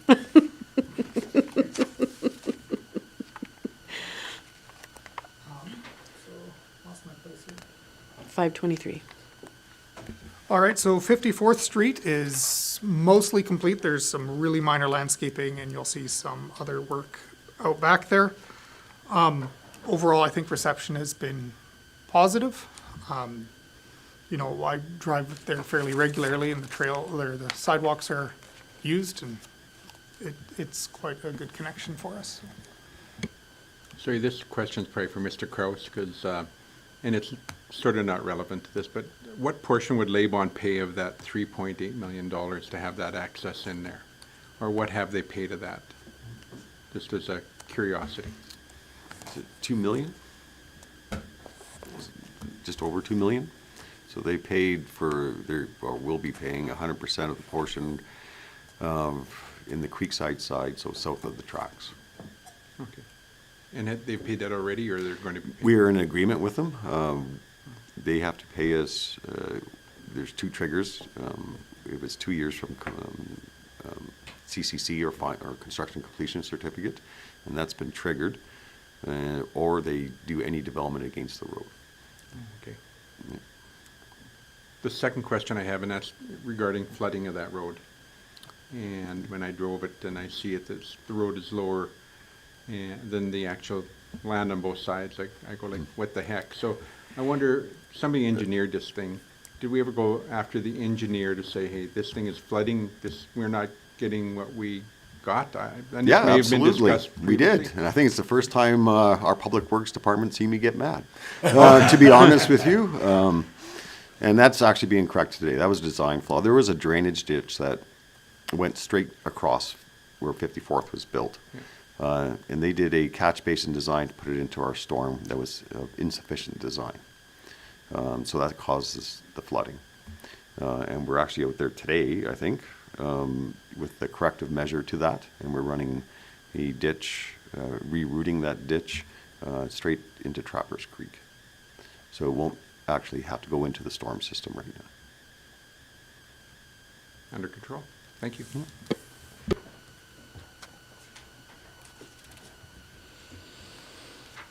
Thank you so much, Dean. And 45th Street is much like 43rd Street. It's a continuation of that. So we held over 44th Street and we're doing both of them because, again, economies of scale. We'll get one contractor out there to do both of those. Go ahead. Sorry, Dean, is that a controlled flow into Trappers Creek? Or is it just going to be an overland flow in there for stormwater? No, so it's gonna go through, a ditch is being built to go straight into Trappers Creek. Okay. Where it went originally, actually. It's just gonna be upstream from where it originally went. And we have Alberta Environment's approval to do this. But as that area develops out, there's more work to do on that storm retention pond that's there.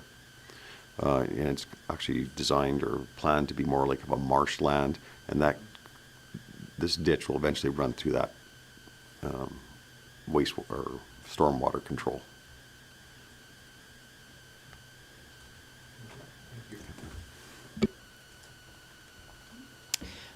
I had a question about 45th Street East frontage. Yep. Does that, I'm just not sure, is that parallel to Highway 11? Yeah, so this one is complete. So that's the multi-use trail that's gone beside the highway, as well as various improvements to the intersections as well. So there's asphalt repairs. There's also adding of, or formalizing the informal parking that was available on the north end. Some concrete work and just basically improving that. Because again, that's a very important part of town. That's everybody's first impression of Rocky. That's sort of our face, if you will.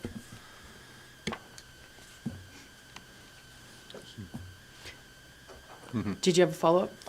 I'm just wondering about, we're talking 45th Street, correct? 45th Street. Frontage, right? So you put in here that we're going to put concrete curbs in to give the pavement structure, but if the highway was to widen, or if they're to do a 4-laning through Rocky Mountains, are we premature in doing that, not knowing what a result could be of Alberta Transportation doing something through our community? I just want to make sure that we don't put concrete in the ground and rip it up in 2 years or something. So these are really big considerations. Again, so depending on, we haven't received designs of what a multi-laning through town would be, or which side or which service roads would be likely eliminated, but that's a very big one. As for spending money and having it removed in 5 years or 6 years, the curbs replaced were very limited in scope. It wasn't along the whole thing. It was just one specific area where we were noticing problems with vehicles parking, and just re-beefing up the asphalt there along our service roads. As for the long-term plans, I don't believe there's any plans to widen that road through Rocky Mountain House in the immediate future. We are aware of it. So again, we need to maintain our service roads, because again, they're the front face of Rocky Mountain House, they're the primary accesses through a lot of our major commercial centers. So again, we do have to spend the money on roads that may be taken out in 20, 30 years, but we are aware of it and we are trying to, shift where we spend those. So we do take that into consideration when considering these projects, if that makes sense. But again, on this one, it was felt that that was a worthwhile risk. So that's already been completed and it's the 2028 and 2029? That's not, what is that for? Is that when the debentures due? So there's always more work to do. We could place more trail on the other side of the road, so the project isn't completed yet. So there's also some of the intersections are rough. We would like to touch those up, and that's sort of to accommodate and recognize that in our planning document. So we don't have a plan to do that this year, but we do recognize we're going to need to do work in those areas. It's again part of the 10-year plan, so you'll see that up. So that's not a debentured amount. That's just.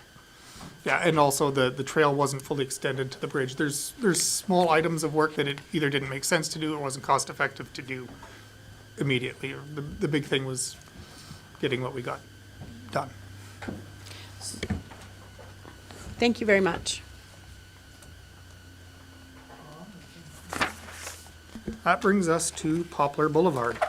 So Poplar Boulevard is in a residential area. It's been failing for quite a few years. So we're looking at repaving that. Actually, we've already done some of the concrete work and whatnot, so this is something that'll be quite good. Again, we have fairly high confidence in the structure there and whatnot. There might be some spot repairs around the intersection, but again, this one should be fairly straightforward for us. And again, I don't know as much as I should about the terminal building, so I'll.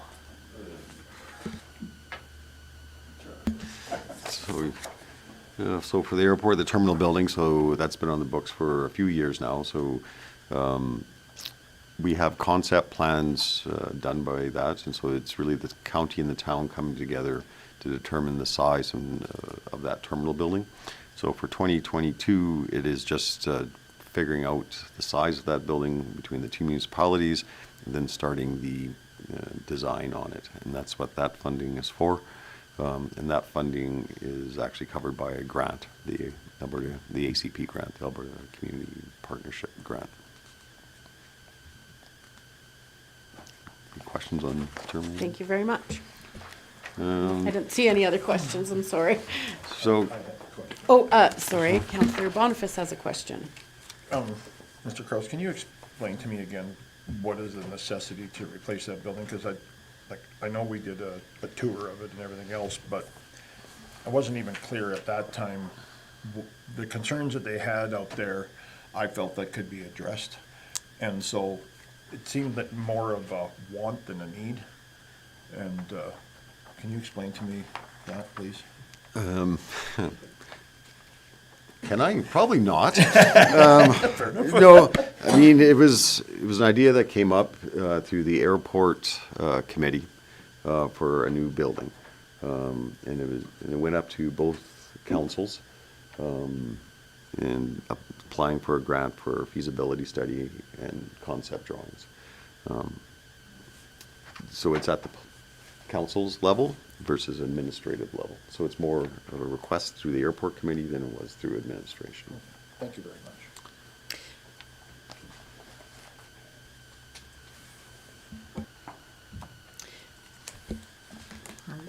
And also there's the taxiway, there's a warranty period on some of the work done. That was carried over one additional year because there is some really minor items that the contractor has said they were going to fix, but they didn't get to it last year. So we're just holding that one additional year. Again, it's really minor when they're out there. I think we already talked about the mowing tractor, but that's an equipment one. And again, if we can buy used or find a more cost-effective means of doing it, great. A little ride-on lawnmower wouldn't quite be sufficient out there. I do see a question with Councillor Boniface. I realize, Mr. Kraus already said it would be minus the bucket.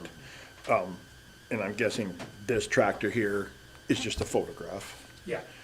So would you be looking at purchasing, like, say, a four-wheel drive Kubota that, you know, would be comparable horsepower. I'm guessing this one here, by the looks of it, with the bucket on there, we're about 85 to 90 horsepower.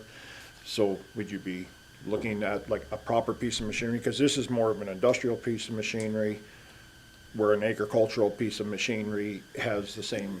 Yeah, so aspects. what we're using to define what we're gonna get is the mower. So that's what's gonna define the horsepower requirements and the vehicle size requirements. So that's, we're keeping the mower. The mower has a fairly decent service life ahead of it, and it works right now. I don't have the horsepower numbers or the exact sizing, but that's the defining. It needs to be able to operate this piece of equipment, right? Whether it's gonna be four-wheel, I don't know. Again, it just, right now it needs to operate this mower, and that's the sizing criteria. Are we running a PTO-driven mower with Yeah, a that's what the- 72-inch deck or a 144-inch deck or It's a 15 foot. 15-foot? Okay. Thank you very much.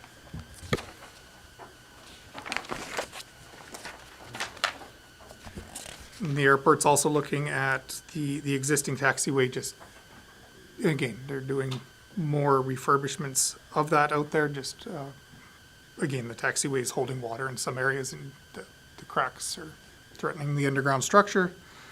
57th Street close, has appeared for us before. The one has a aging road surface, aging underground infrastructure, as well as some non-standard servicing that runs through private property that shouldn't be that way.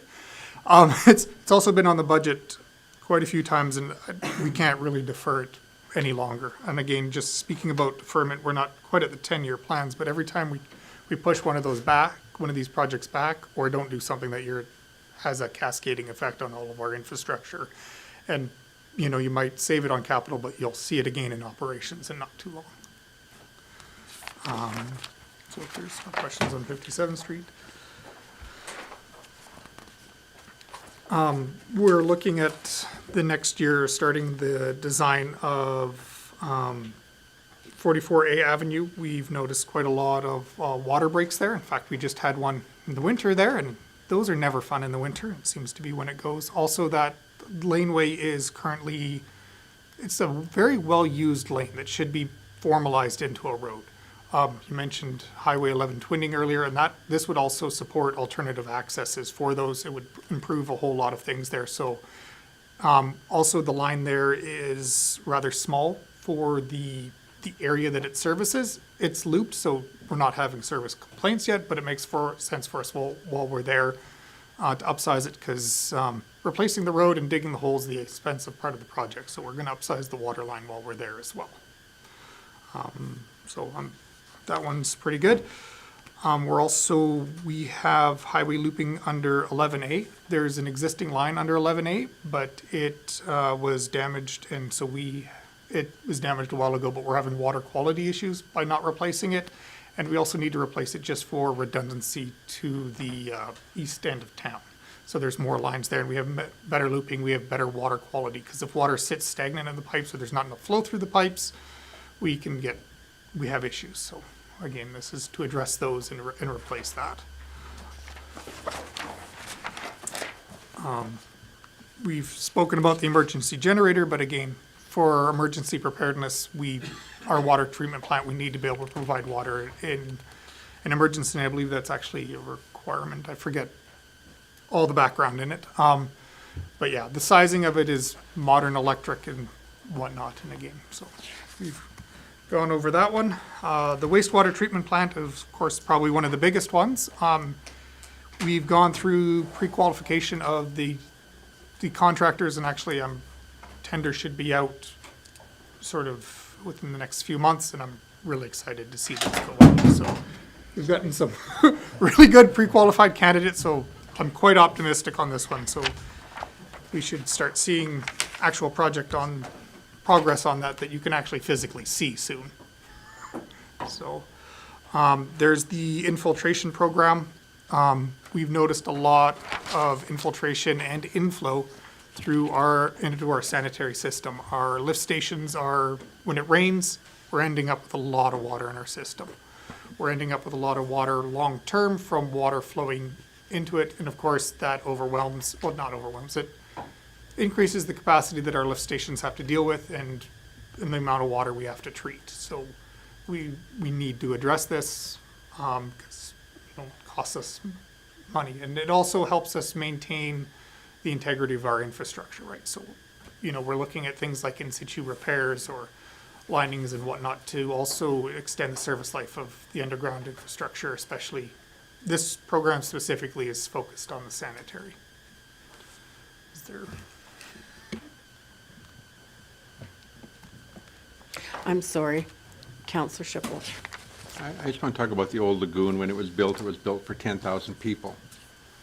That was the plan back in the day. I happened to be on council that day. And so the question is, we're a declining population. What triggered the fact that we need to go this direction versus what we already had? And why was not what was planned way back when still not operable till we hit that 10,000 people? Sure, well, we'll give her, so a big part of it was updated environmental regulations, and the lagoon wasn't able to hit the newer updated regulations. So there was improvements made to the lagoons in order to better treat those. And again, we still weren't quite meeting our obligations to Alberta Environment. And so it was recognized that long-term, we weren't going to be able to meet those, and again, through using a lagoon system. So it's mainly the changing regulations to answer your question. We're held to a much higher standard than we were, I don't know how many years ago, now it's 25, right? So the regulations have really, really tightened up, which I don't think anybody's overly surprised at.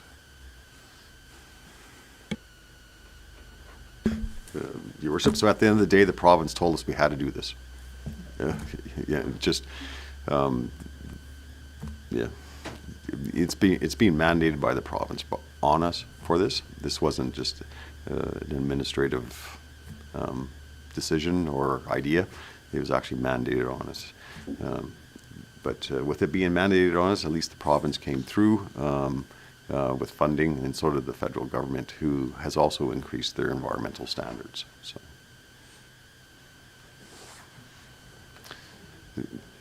Slowly, you're seeing, I think, across the province, lagoons are finding their way out, and the province is requiring mechanical treatment. Edson just went through this a few years ago, too. So. Yeah, and you'll see a lot of smaller municipalities pumping to the larger municipalities because they're not allowed to discharge any. There's lots going on in the province for wastewater. And the government's not keeping up with the new technology that's available, and so they don't pass other options, which is what Sundre and Leslieville found out. So. All right, so that was our infiltration program. We're also looking at distributing blue carts. The resident uptake on blue bags has been good, but offering that higher level of service, I think blue bins are the way to go. Again, we're always cognizant with anything waste. I know it's sensitive, but we don't want to keep changing everything as we go, and right, so this is part of that, so. I'm going to skip over a lot of the arena ones, so, if that's all right. Trail amenities on page 544. These help us add garbage bins, receptacles along the trails, even smaller things like adding doggy bag holders and the other things that just keep our trails running. This is for new equipment and sort of just enhancing what's there, adding more benches and whatnot, so. Just improving those facilities as best as we're able. This is the dog park. I know that was just discussed at the council meeting, so this is to have that dog park there and to fence it and get it all ready. Regardless of whatever happens with other council decisions, this will likely be sufficient to do that, however that pans out, if that makes sense. Without getting into the details. Good thing we discussed it 2 days ago. See, this is, yeah. The swimming pool playground, I'm looking at some enhancements. This is whatever that is, but a lot of our playgrounds don't meet the current standards, especially in regards to fall protection around the pieces of equipment. So this is one of the ones identified to improve. I had a question. Is it possible, because we have so many parks and we're a declining population, that when equipment is required to be removed and replaced, that it just is a grassy field? And like, is there ever instances where we can make those decisions, or does it have to be replaced with equipment? Because like our park across the street, and this is not the community feedback, it's a 13-year-old and the 11-year-old across the street and the 12-year-old next door feel that replacement wasn't sufficient. And there's some parks that aren't seeing use. And I'm just wondering if we could leave certain areas of parks. Now, maybe this isn't a good example, but I was thinking about it last night when we took budget away from one park in order to do the other park. And could it be a space that's used for community garden or something else that doesn't put a forever burden on the town? You know, because we're bringing in new things. And I'm not saying that we have to bring something new, you have to take something away, but there's only so much money if we're not growing our population and we're not growing our tax base. Then, you know, is this really necessary? Like, you're going to the pool, you're swimming, you're coming out, you're getting in a car, you're going home. Is this necessary, or could we just have nothing there?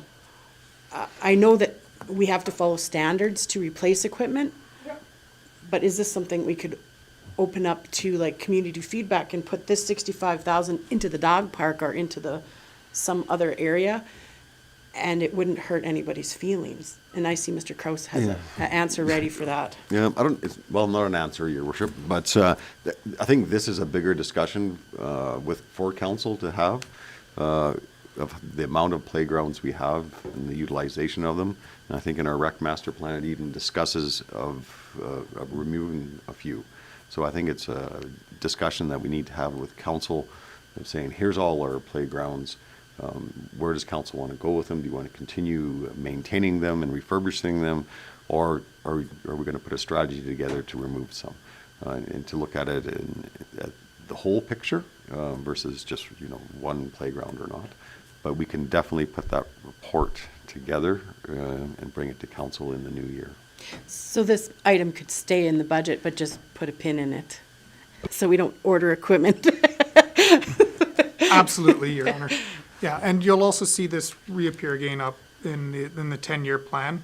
There's, because we recognize this is on the playground, so that's also part of the planning one. So we'll involve council in that planning of which playground's in the best way of doing that. So Yeah, and I like the idea of having a full discussion, because they keep asking for playground equipment beside the skate park, and that's where the spray park is. And both of those, do we really need it at the pool across from the flight path where they close the road all the time?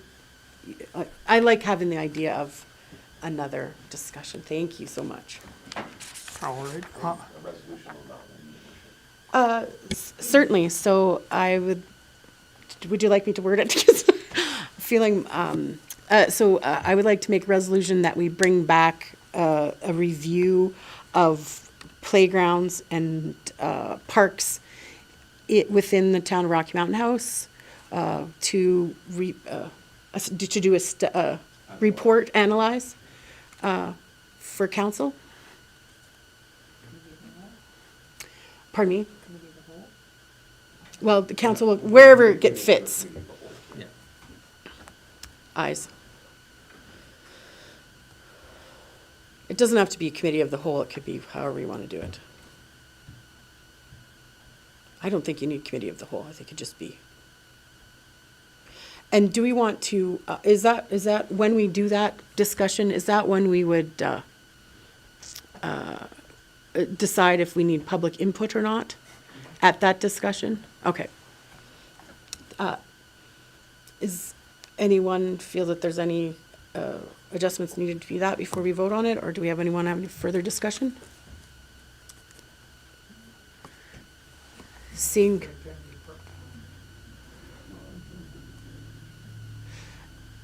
seeing no further discussion or questions or changes to that, I'd like to call that to a vote. All in favor of that motion? And that's carried. Thank you very much. And thank you for that, everyone. Oh, absolutely. There's the skate park pad expansion, just expanding that, which was originally supposed to be done. The Riverside Park enhancements, so this is largely placeholder, and that'll be brought back to council. No, I'm sorry, I believe Councillor Hutchinson has a question about something. About the skateboard park,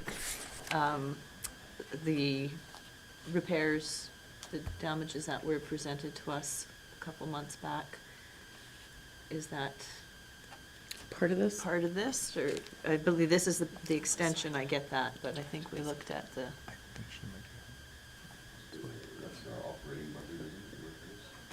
The repairs are, yes. operating? Okay. Thank you. Counselor Hutchinson asked the question I was just gonna ask, so. Sorry, I didn't see you.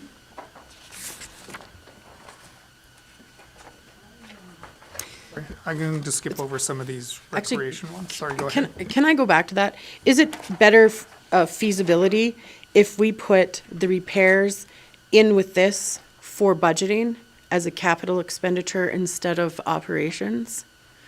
If we're doing repairs, like, do you know what I'm asking? Does that?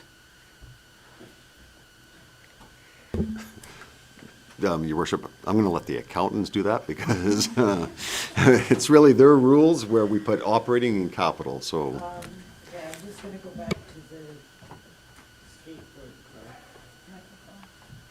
park. It depends on the. Depends on the dollar value and what the replacement is doing, if it's extending the life or just maintaining it.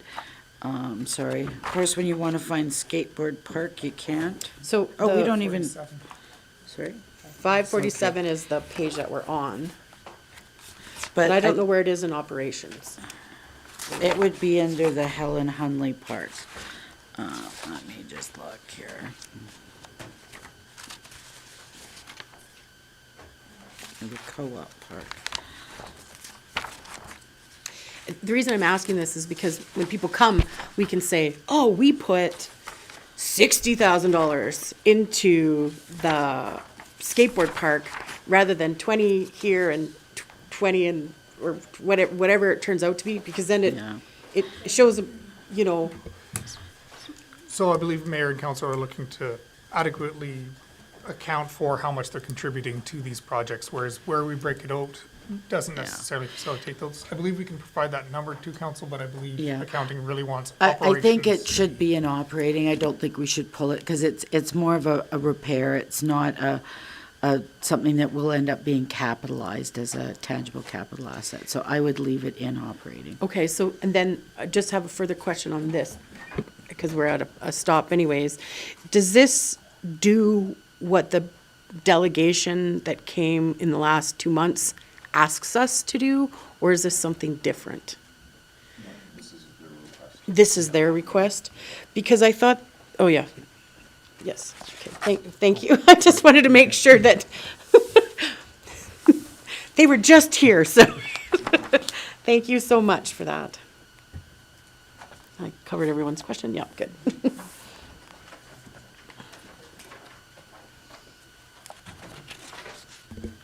And I believe that's most of the engineering and operations one. The remaining items are for rec. Swap places, or do you want, we can go through the 10-year plan first. Which would you like to do first? Oh, okay, good. All right, if there's questions or, Unless there's questions.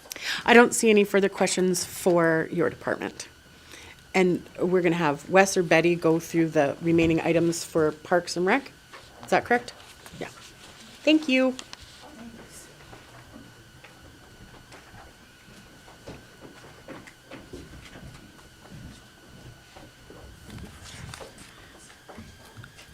Just to start you on the right page, if you go to 538, I think that's the start of Wes's projects.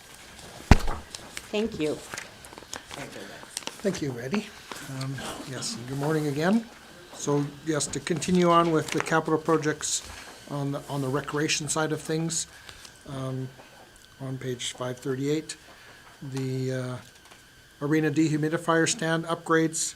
The stands are there. It's a safety concern that's been brought to our attention in that to maintain our dehumidifiers, our staff are perched on the tops of ladders leaning up against the dehumidifiers. So the project is basically, we've engineered the stands, we'll enlarge them to allow for a platform for our staff to maintain them. So it's a $40,000 project. And as you see, some of these projects we've also put forward to the county to cost share some of the recreation projects.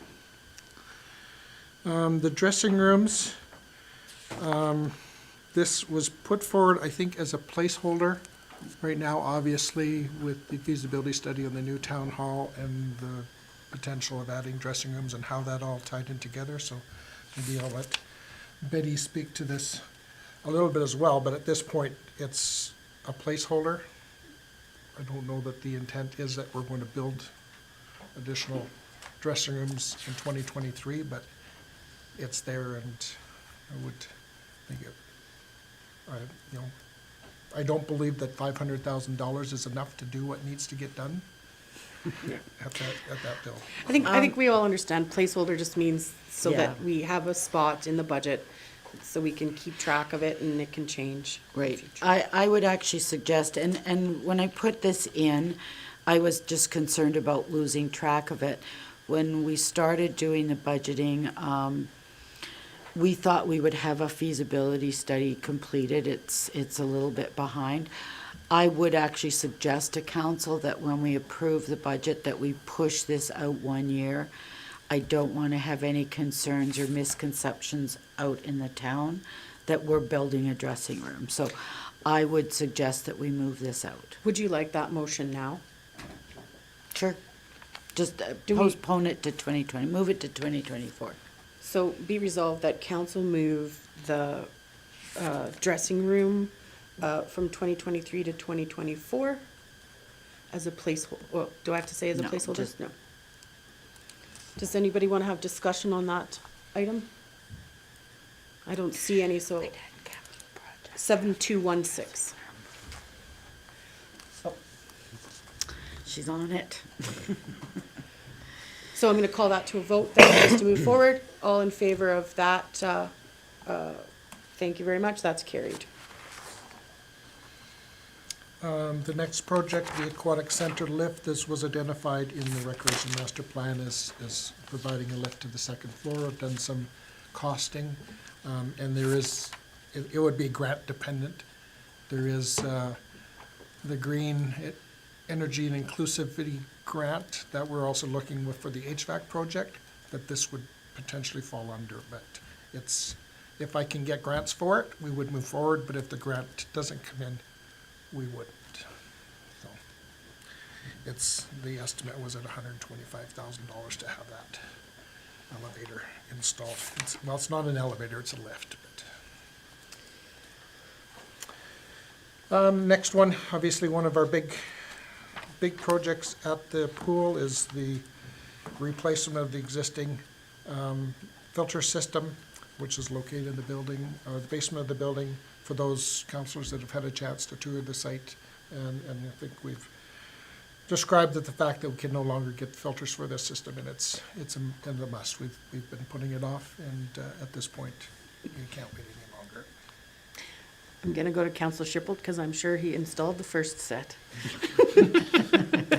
So one of the questions I have is, this says it's going into a storage room, and there used to be a room used by families there for birthday parties on the main floor by the pool, which has now been turned into a staff room / storage room. And when we look at areas of generating revenue, the question I have here is, can this new system go back into where it was in the basement and somehow get that room back into circulation for the families that use the pool for birthday parties and things of the such? I know the rooms are upstairs, but that room downstairs seemed to have good use. It's a revenue generating room. All of a sudden, anytime you take revenue generating and put it into staff rooms or storage rooms, it's unfortunate. Actually, to speak to your question, the storage room that this is going into is directly beside the filter room for the leisure pool, so it's not that other room that you spoke about. So, yes, we can't put these filter systems into the basement. There's just no way without blowing out walls and booming down there. So this filter system will go into a storage room that's off by the hot tub room. The other room that was converted from a rentable family use space to our staff, it's a training room, our staff room. That room, one of the challenges we had in the use of that is that people would access it with food. They're coming through the dressing rooms onto the deck. And anytime somebody was there, we had to have somebody on deck to supervise them so they're not accessing the pool. We've moved that programming room from the main floor up into the second floor. That's used for birthday parties, and it is very well used. So that used to be the pottery room guild, and now it's become a programming room, and it is booked regularly for birthday parties. We found it's worked very effectively, is that they rent the pool for the party, they move upstairs, they don't have to bring in food, and they have their parties, and so we are generating income from the use of that room upstairs. Does that answer your question? So as far as the filter room, it's a different part of the building on the main floor. So let me rephrase the question and say, is that room, which is next to the dressing room, is non-useful or non-usable due to the fact of food, or is it a usable rental space that has been used for something else? It's, in our opinion, it's not a usable rental space because of some of the challenges of what it was used for renting, and now we have the program room upstairs that becomes that rental space. That leads to the previous project of getting a lift there so that people can access the program room and the viewing deck that's on the second floor. Having that room, larger room, available for staff when they're doing their workstations for prepping for lessons and that type of thing is, it's their lunchroom. We've outgrown the space with 28 staff, all operating from the little office space at the front of the building, so we needed a space for our staff to do the work that they need to do to carry on the programming that they need. In the future, when we change where the filters are, could the basement room be used for staffing and then rent 2 rooms out? No, it's part of that area in the basement where the existing filter is. We'll still hold a surge tank, so the filters themselves will be located on the first floor. Surge tank will be replaced and operate on the second floor, but there's not enough space for staff downstairs now. I'm fine. Okay. Thank you. Does that- Councillor Schipelt, are you? I find it unfortunate that we're using a rentable space, and I haven't found other options other than to use rentable space to generate revenues and get better use out of the pool. So, but understandable at the same time with that many staff, but it's unfortunate. In the future, could the pottery room be divided into a smaller space by adding a door access? Or there is doors on both ends? There's doors on both ends. Could it Yeah. be split into a staff room upstairs and then that space downstairs be, so you could rent 2 spaces at the same time? The way the facility is designed right now is the staff access from their little change room space directly into that room. Logistically, I think right now, the way we've got it set up is working very well. And we're meeting the needs of the people who are asking to rent for birthday parties and those types of things with the layout that we currently have.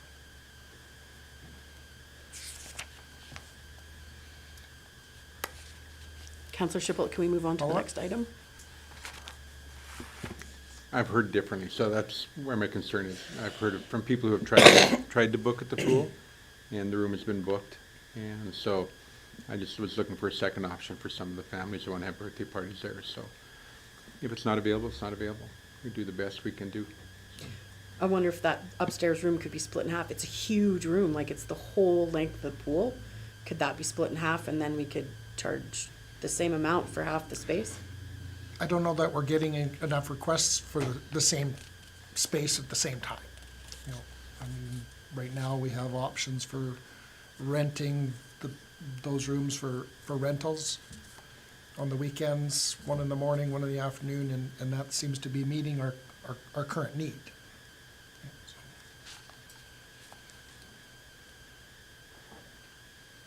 Okay. Looks like we're good. The next one is the Aquatic Center HVAC upgrades. We're just in the process. Obviously, this has been on the books for a number of years as well. Just actually received the detailed design report yesterday. Waiting on final costing. The $700,000 budget amount was a cost estimate that was put out when we put this project to tender last year, when we didn't have enough money in the budget. So we will be ready to put this out to tender, but that's the estimate. And it does need to do, it needs to happen with dealing with the humidity issues and all the other issues we're having at the pool when it comes to HVAC. So, and again, it's a large ticket item, but it's one of those things that we can't put off any further. The plan with both of these projects, the filter system and the HVAC, is that if they're approved, they'll go to tender, and we're looking at a 6 to 8 week shutdown, mid-August to mid-October, hoping that we can get all that work done at that same time.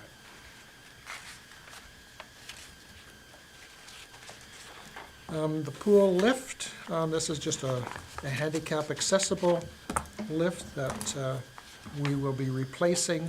It's a fairly expensive piece of equipment. The one that we have is no longer in service. This is also, we've actually applied for a grant to cover this. The town and county contribution, it's at 80%, 20%, so this would cover 20% of that purchase of that piece of equipment.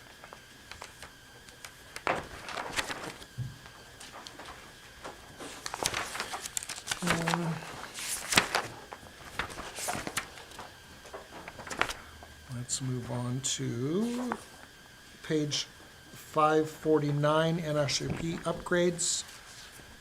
This is continuing on with some of the upgrades last year. We did some upgrades to the infield VIP stands to meet code. Now in 2023, we're proposing to continue with upgrades. We've had a building inspection done of the rental hall with suggestions to improve that. Part of that is we do need a structural engineer report, so we've reached out to the engineer to have that done. The $50,000 that we've allocated would be to furnish the suites of the grandstand, as well as doing potential work on the rental hall. Now, the code of the rental hall, now we have to address those as assembly halls. So again, some of those is different. I know the county's dealing with the same with every one of their community halls out in the county, is that now they're all classified differently. And so the improvements we'll have to do will allow us to do the improvements we need to allow our users to get in there and get their liquor licenses to use the hall for their functions. So when you do your engineering study, can we do a preliminary one to see if we can move forward before we go and spend so much money on it? Like the viability one first, before, like, do we not have engineering drawings or anything for that building? We do not. So I'm just wondering, on the costing, if it's deemed that space is not usable, if it would be, as opposed to the arena, instead of refabbing something that's maybe not at a proper level, that we should just put money into a creating a new space. I don't know how to say that. I'm And confident- sound like we're saving money, but do you know what I'm asking? Yeah, I'm Okay. confident that the amount that we've got in the budget here will allow us to meet those code requirements. Because without doing those code requirements, I have to go back to RASA and the Chucks and say, hey, sorry, you can't use this building. And a big part of their events relies on the use of those buildings. If they didn't, because, you know, they can't get their liquor license if we don't meet these codes. So we'll do the upgrades to the building to meet those code requirements, which will allow them to move forward with their events. The second question I had is I thought the furnishing the, I don't know, I call them VIP booths, that's the ones upstairs above the grandstand with the roof, right? Yes. I thought that was gonna be done as a advertising thing where you could go and you sponsor that room or you lease that room like they do at the hockey rink in Edmonton. Like, I thought that's how we We've were had gonna conversations with the user groups about the sponsorship of each, again, it becomes each event uses the room as generating revenue Revenue. for their events, right?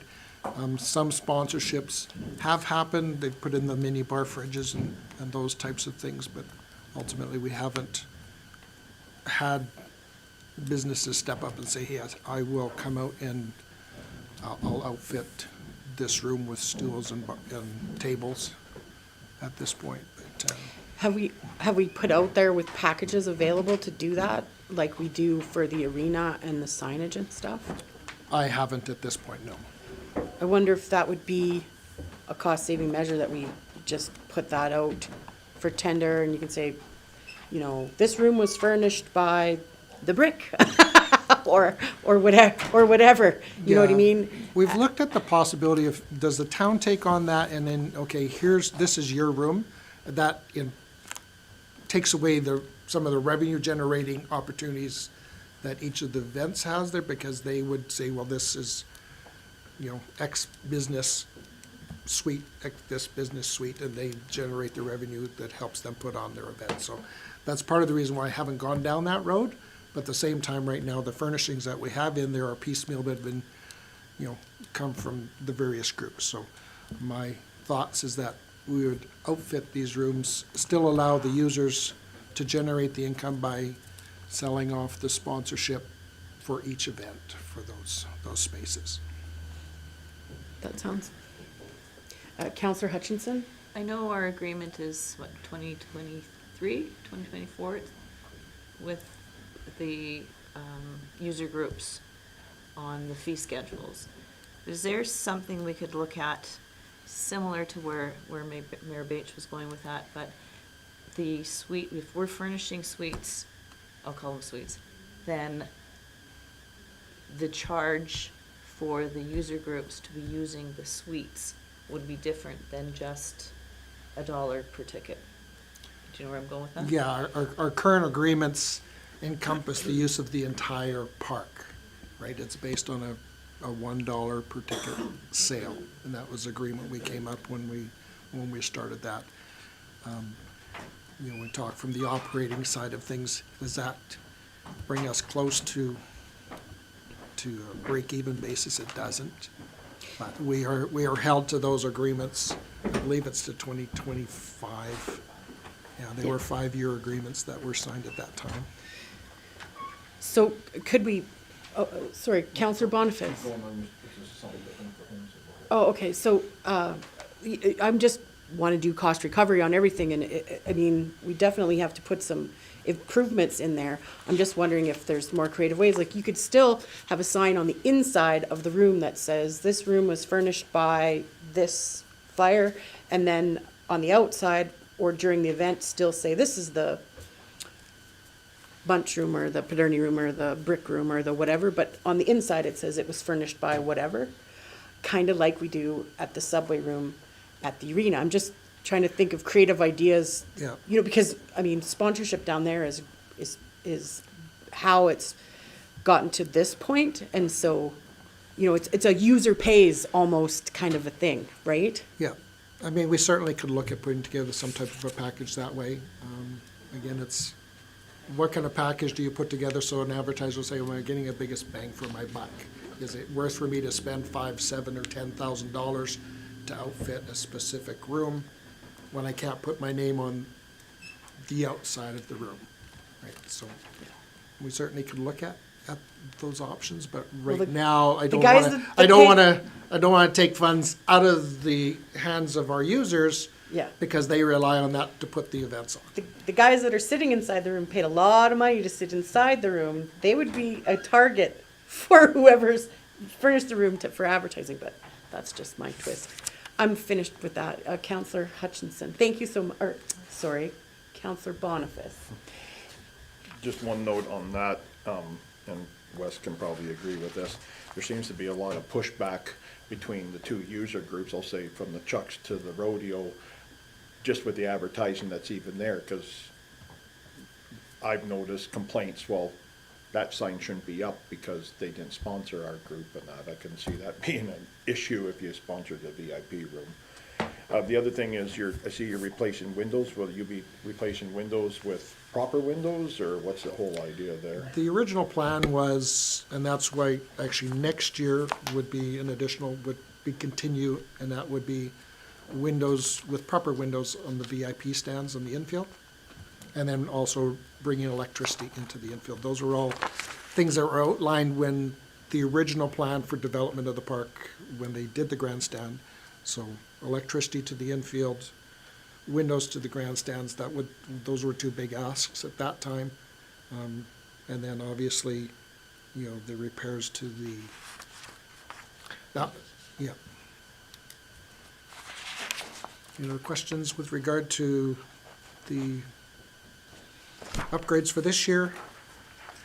The pump track, again, placeholder, I would recommend that we bump this a year.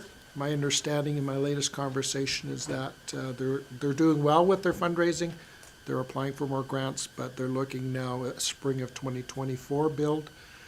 You know, they were talking initially of fall of 2023, but I don't think that that's going to happen. So they're working with the company to complete the design. The preliminary design is out there. I know they've got sponsorship package out there, and they're pounding the pavement looking for additional sponsorship to bring this project. So again, we had it in as a placeholder. My recommendation is that we move this to 2024. And Mr. Kraus, do we need a? I'll make, I'd rather see it, I think I'd rather see it stay in 2023, just in case this group actually gets ahead of the game, I guess. Because it's fully funded by them, so it's no impact on the town's budget. And then if it doesn't happen in 2023, then we just shift it to 2024, if that works. that sounds great to us, if that sounds great to administration. I shouldn't say us, it sounds good to me. I don't see any disagreements on that one. The next project was the NSRP fencing. Again, this was actually dealing with some fencing that was to have been done back in 2002 when they did the original development of the park. So we've got quotes to put up fencing on the south end of the property.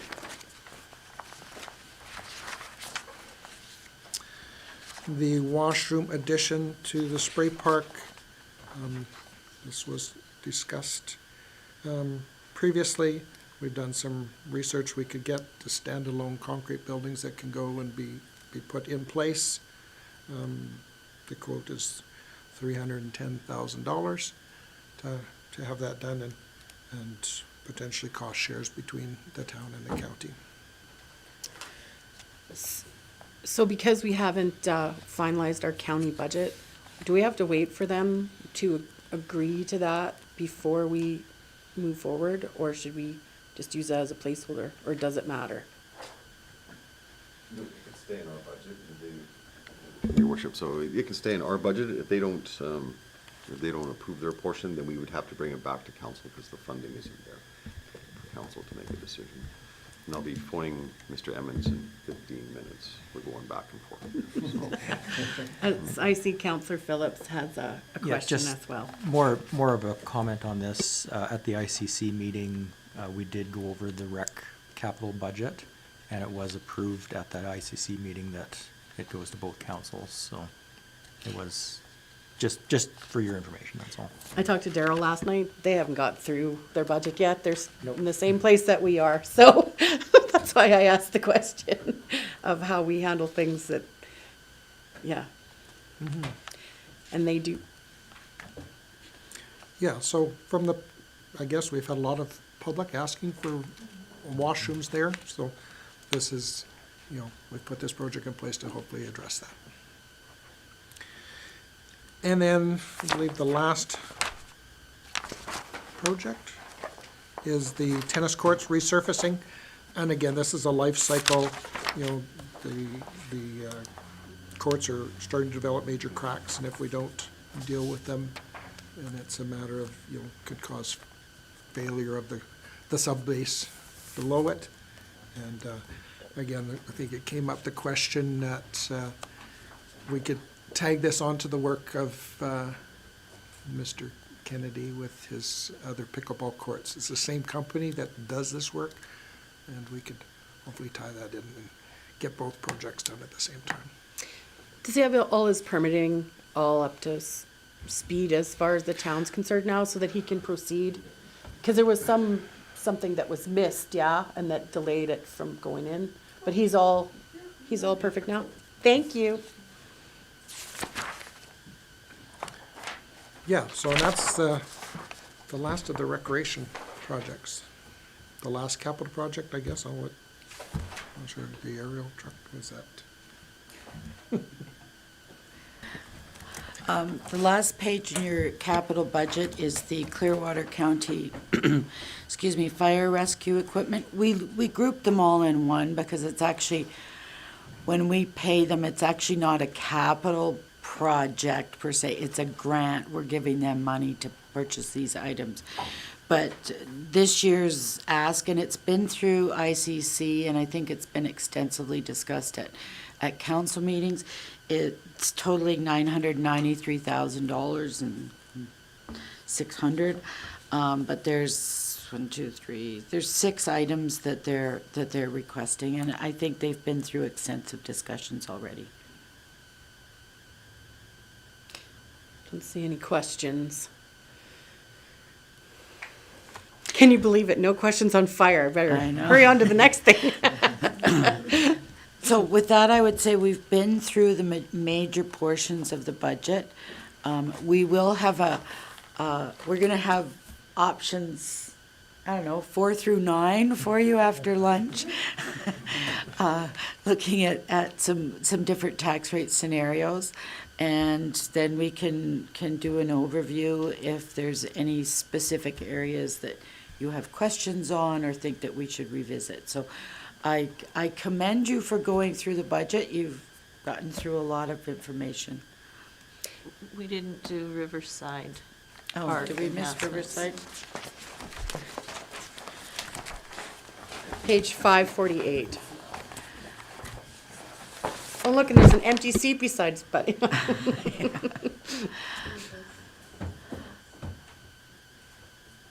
Thank you. So thank you, Worship. So I think really for 2023, this is a placeholder until we meet with Ms. Cody, because that was the direction council gave us at the service level review, that we bring her in for another meeting to go discuss thoughts and how far to go, because we've also got input from the public about to leave the park as is. So that's our next step. So this would be just a placeholder in the budget, and the council would make a decision after those meetings. Did we want to move 2023 up a year to sort of let the public know that we're not going shovel, or just leave it exactly as it is? Your Worship, I think it's better to leave it as is until we have that, at least, we need to have that meeting with Okay. the funder. So my next question is, if we leave these, does it affect our property taxes because they're capital budgets? Because it would affect our debenture, or does it come out of reserves? It won't affect anything, and it won't affect taxes Okay. because we've calculated the transfer. If we leave this and then you have a discussion, if there's changes or decisions on what you want done in 2023, then we may end up bringing it back to council at another meeting, and we could either drop it or possibly increase it. So I would say have that discussion and then we can modify this. Thank you very much. And so would this be an did you have more, like, did you want to do a conclusion? So, or would this be a good place to break for lunch? I know lunch isn't here yet, but rather than starting, or did you want to do capital wrap-up discussion? Or that was it, was it? Yep, and we're through capital, and now it's just a question of council, if you're comfortable with the capital budget being proposed. Does anybody have any questions or concerns so far? So could I suggest that we break a little bit early for lunch? And our lunch isn't here yet, but do you feel like we've caught up now to our schedule? We're at where we're supposed to be, according to my agenda. Do we just go ahead back at 1 o'clock then? Or did we want to start a little early so we could finish, or 1 o'clock? Go to 1. 1 o'clock, okay, thank you so much, because, no, I just wanted to say that. So we'll break now, and we'll see you back at 1 o'clock. Thank you.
You're on air. Thank you very much. So, welcome back to the budget discussions, day 2. And we are going to discuss some tax rates first to follow up from this morning. Right. And then we'll go from there. Thank you very much. Thank you. Actually, just before we start into that, and just a comment on the conclusion of the budget, I mean, there have been questions throughout the time, and I've been trying to keep notes. I know Graham's been keeping track of discussion and items that have come up, and I believe Tracy does as well. So if you did ask something and we said we would look into it, we will, and get back to you as a group. So there will be follow-up. Some of it might be quicker than others, but there will be follow-up, okay? Just so you know. Okay, so we have 3 more options for you. And they almost need to be compared back against the original page, so you're probably going to want to jump back and forth. So option number 4 is a 2% increase. So we took a little poetic license with the options you suggested, just because if you don't do, and we've got them down there, but if you don't do an increase to residential, part of the issue is we're trying to generate some extra money, and that's the largest piece of assessment. So if you don't generate something from that, then the increases on the commercial side have to be even bigger. So the first option is 2% to residential, and then combine the residential rates so that they're all one rate. We did keep improved vacant slightly higher because that's sort of been a theme with the town tax rates, is they want to keep them a little bit on the higher side. So that would end up putting your residential at 9.05, and the commercial would go to 12%. I was gonna just try to look something up. Might not be able to do that right now. So that's option 1. What that looks like in terms, if you look over to the side, it's an 11, almost 10.5% increase to small commercial. The average increase would be $700. The maximum, the largest property is going to see a $9,800 increase in their taxes. So that's option number 1. And so basically that eliminates the small business discount. Right. The next option is residential mill rate consistent with 2022 and combine all non-residential. So that's, we keep 2022 static, and the rate would have to go to 12.68%. If you look across the page, you're going to see that the small business is going to see almost a 17% increase, and the highest assessment in that category would see a $15,000 increase to their taxation. And then option 6, just because of the trying to allocate the money, it's a bit of a modified basis where we do a 2% increase to residential, and we keep the split rate, but we reduce it from a split of 3% between small and large down to 1.5. So that's a blended similar to number 2?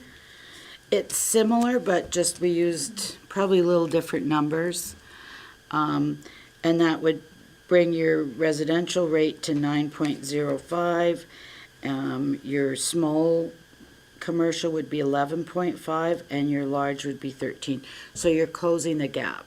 So you could do that over, if you decide you want to have one rate, and I think that's one of your first decisions you need to make is, do you want to have one rate?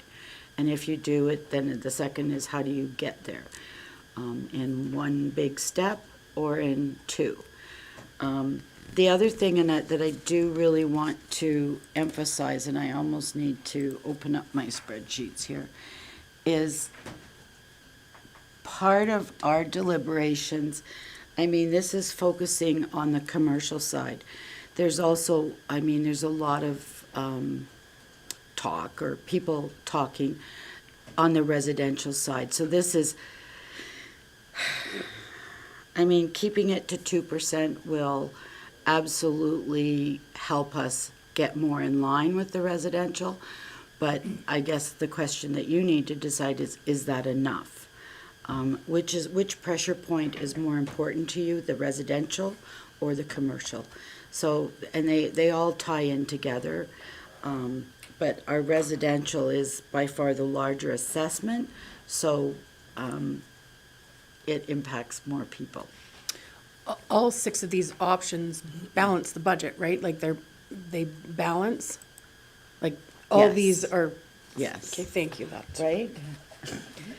Yeah, you can see on all 3 of the options, and if you look at the 2023 taxes, the total is the same amount of total dollars overall, right? Thank you. Yeah. The only change that Graham made, and if you go from sheet to sheet, you'll see that my provincial grant in lieu shows 140. He actually reduced it by 50% because we set the mill rate, and the province 3 years ago decided they were not going to pay it. They pay 50%, and they just arbitrarily decided that, so it's money off the table for us. But he's actually factored that in there, so the number's a little bit different. Okay.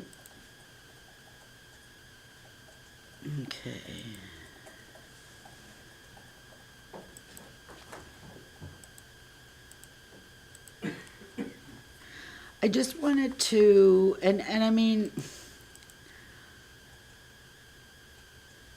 both Graham and I have looked at this, and I mean, I struggle with the size of our sample, but when I pull our comparator municipalities and, you know, I've done all my analysis on the assessment and the tax rates, the average rate for our group is 7.7, and the average commercial rate for our group is 13.45. So that would put all the commercial rates below our average, and the residential would still be above. Mm-hmm. And then when I take all towns into consideration, and I mean, there's really wide ranges, right? But when I take all towns, and I did exclude a few of the really extreme ones, our residential rate is 7.5 and commercials 11.6. So that we're still high on the residential side, but then we top out, we're still higher than on the commercial side. So just in terms of us trying to get back to, you know, sort of, especially the residential saying, my taxes are too high. So I guess that's my speech. Do you guys have questions on this? Counselor Phillips. I'll start. I was just, I saw you were just wanting to push that old button. Okay. So looking at, you know, these other, the extra options here, I still like going back to option 2, but I would like to see option 2 as is, but just with a 1% instead of a 1.29% increase for residential, just a 1% increase for residential. That, I know. Or just option 2, period. You like option 2 the best. Yeah, just, I know that we have had, our residential rates have been higher historically over the years, and I would like to get that brought back into line a little bit through this budget. I still don't think we can go the full swing to equalizing small and large business. And I don't know if we should actually completely equalize it to 100%, so that it's completely equal for small and large. Maybe there should be a slight difference, maybe not as big of a difference as we have now, but just a slight one. I think if we equalize it right off the get-go, it's gonna be such a burden on the small businesses that we're gonna have a lot of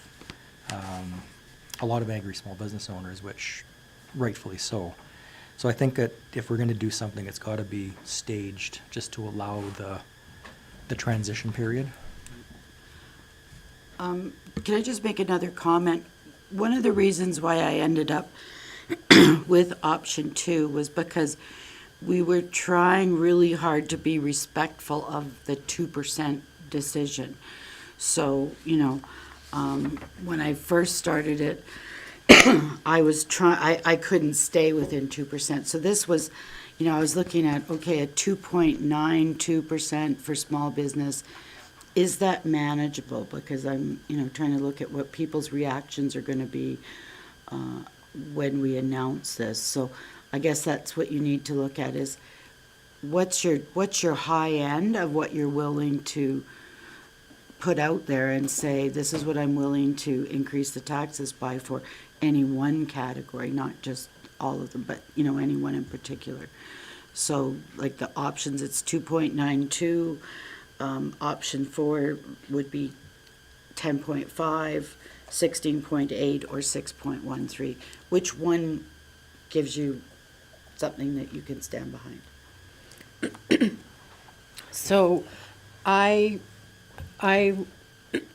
like option number 5, where it keeps the residential rate low and equalizes or removes the small business discount so that it's a fair playing field for all businesses.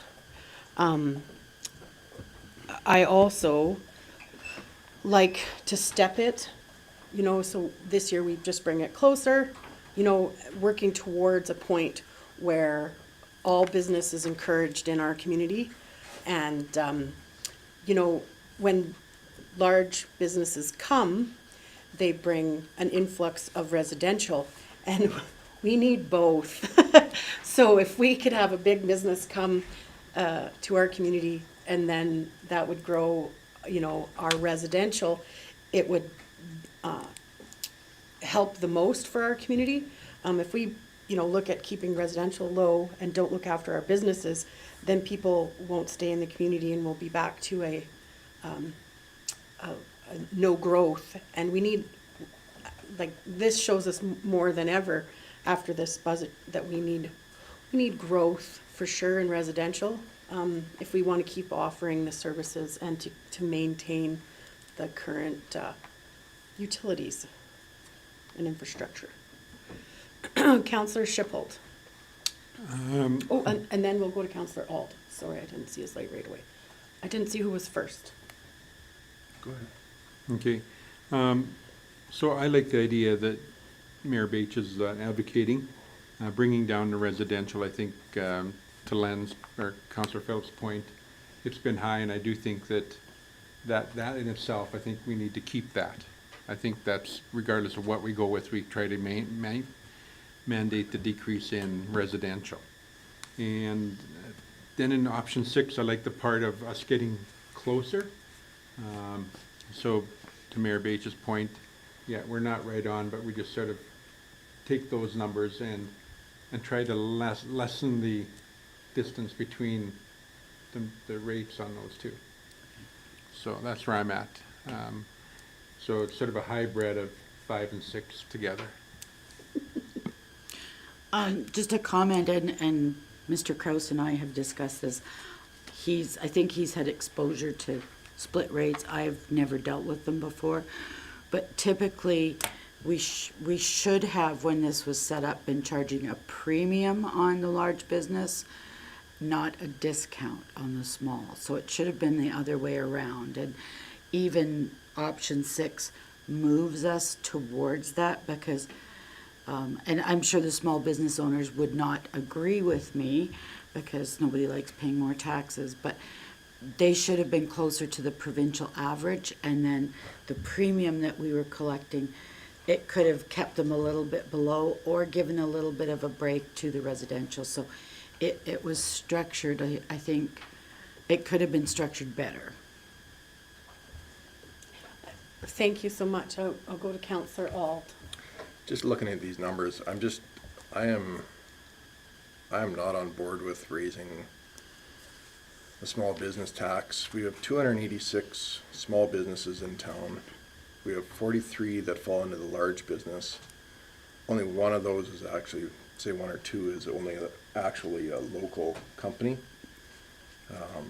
Giving 43 43 members that fall into that, a discount of 13, a decrease of 13% or 8.5% or 6%, while we increase all the small business. I don't think that's the right way to go. Our town is built on small businesses. We want to attract small business. We're going to attract 50 small businesses before we're going to attract one large business. I'd be in favor of number 2 with just a slight increase, a 1.29 increase to the residential, and a small bump in both of the non-res departments. I think we would have just an absolute uproar if we raise the small business tax anywhere in 5 or 6, the options. I just don't see that being a viable way to go. Counselor Hutchinson? I'm still stuck on the fact, I don't think, if we're already charging for the large business, the 2022 rates, I don't feel that they should be decreased at all on anywhere on these. Like the option 4, 5, well, actually all of them on the new page reduces the large business tax, and I would like to see the large stay the same, and agree with Dave on a minimal on the small business, because we don't want to be having that be a deciding factor on a business opening or closing, because it's 2%, 3% higher this year than last year, so. I just wanted to go back to Dave's comment, or I'm sorry, Counselor Ald's comment. We are looking at 286 members and 40 versus 43 large businesses. So the assessment is 175 versus 58, but they pay nearly half the taxes. 223 versus 746. It's 3/4 of all of the taxes generated. And so I think, we want to encourage businesses.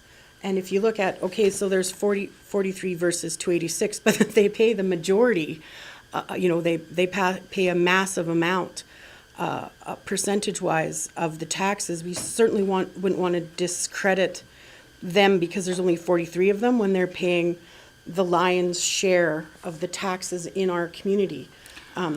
So I'm looking at just one option, but depending on what the mill rates are, it changes that. So, it's not quite half of the assessment, and they are paying substantially more. And so I just wanted to put that out there, that I still feel that we need to close the gap and keep residential low, but close the gap at the same time. And I'll go to Councillor Caprero and then Councillor Phillips. So looking at these different options, and just Mayor Rach, going back to what you were saying, residential is actually paying more than what they should be, whereas commercial is not. So I don't agree that commercial is paying the lion's share in that, but... Oh, just between each other. Okay. Yeah, between each other, sorry.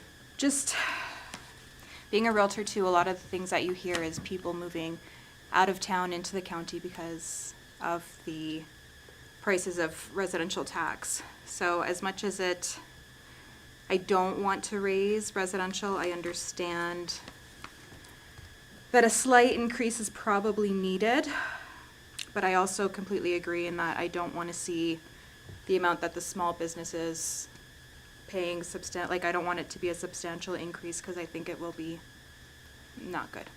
I think we'll get a lot of businesses closed, and that's not gonna be good for our community.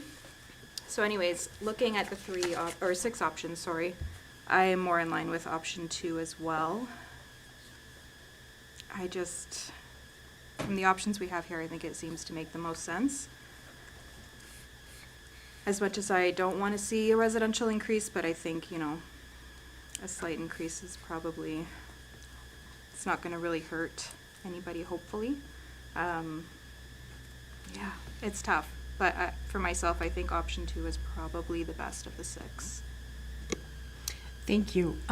Did you want to change where you were at, or, because I'd like to hear from Councillor Boniface, because he's the only one that hasn't spoken towards this. Yep, go ahead, Or Shane. did you want to change your position on where you were at? I just had some more to add, but I'd like to listen to Councillor Boniface if he has some information. I agree entirely with Councillor Alt, actually. I feel the backbone of any community and country is our small businesses and our residents. And yes, our big business, to bring them more in line, it may be on paper a good idea, but I would hate to see anybody suffer or have to close a business down because of increases in taxes, and they just go look between increases in rents and utilities. I just can't do this anymore, so I close my doors. And then, we had 286 small businesses. I'd like to know how many employees that is in our community. And we wouldn't want to lose that, because we start losing them, then we start losing residents, and it's just a big snowball. I also liked Councillor Alt's proposed ideas on the amounts there. I thought those were very good. So I support him. Is that number 2 then? Number 2, please, yes.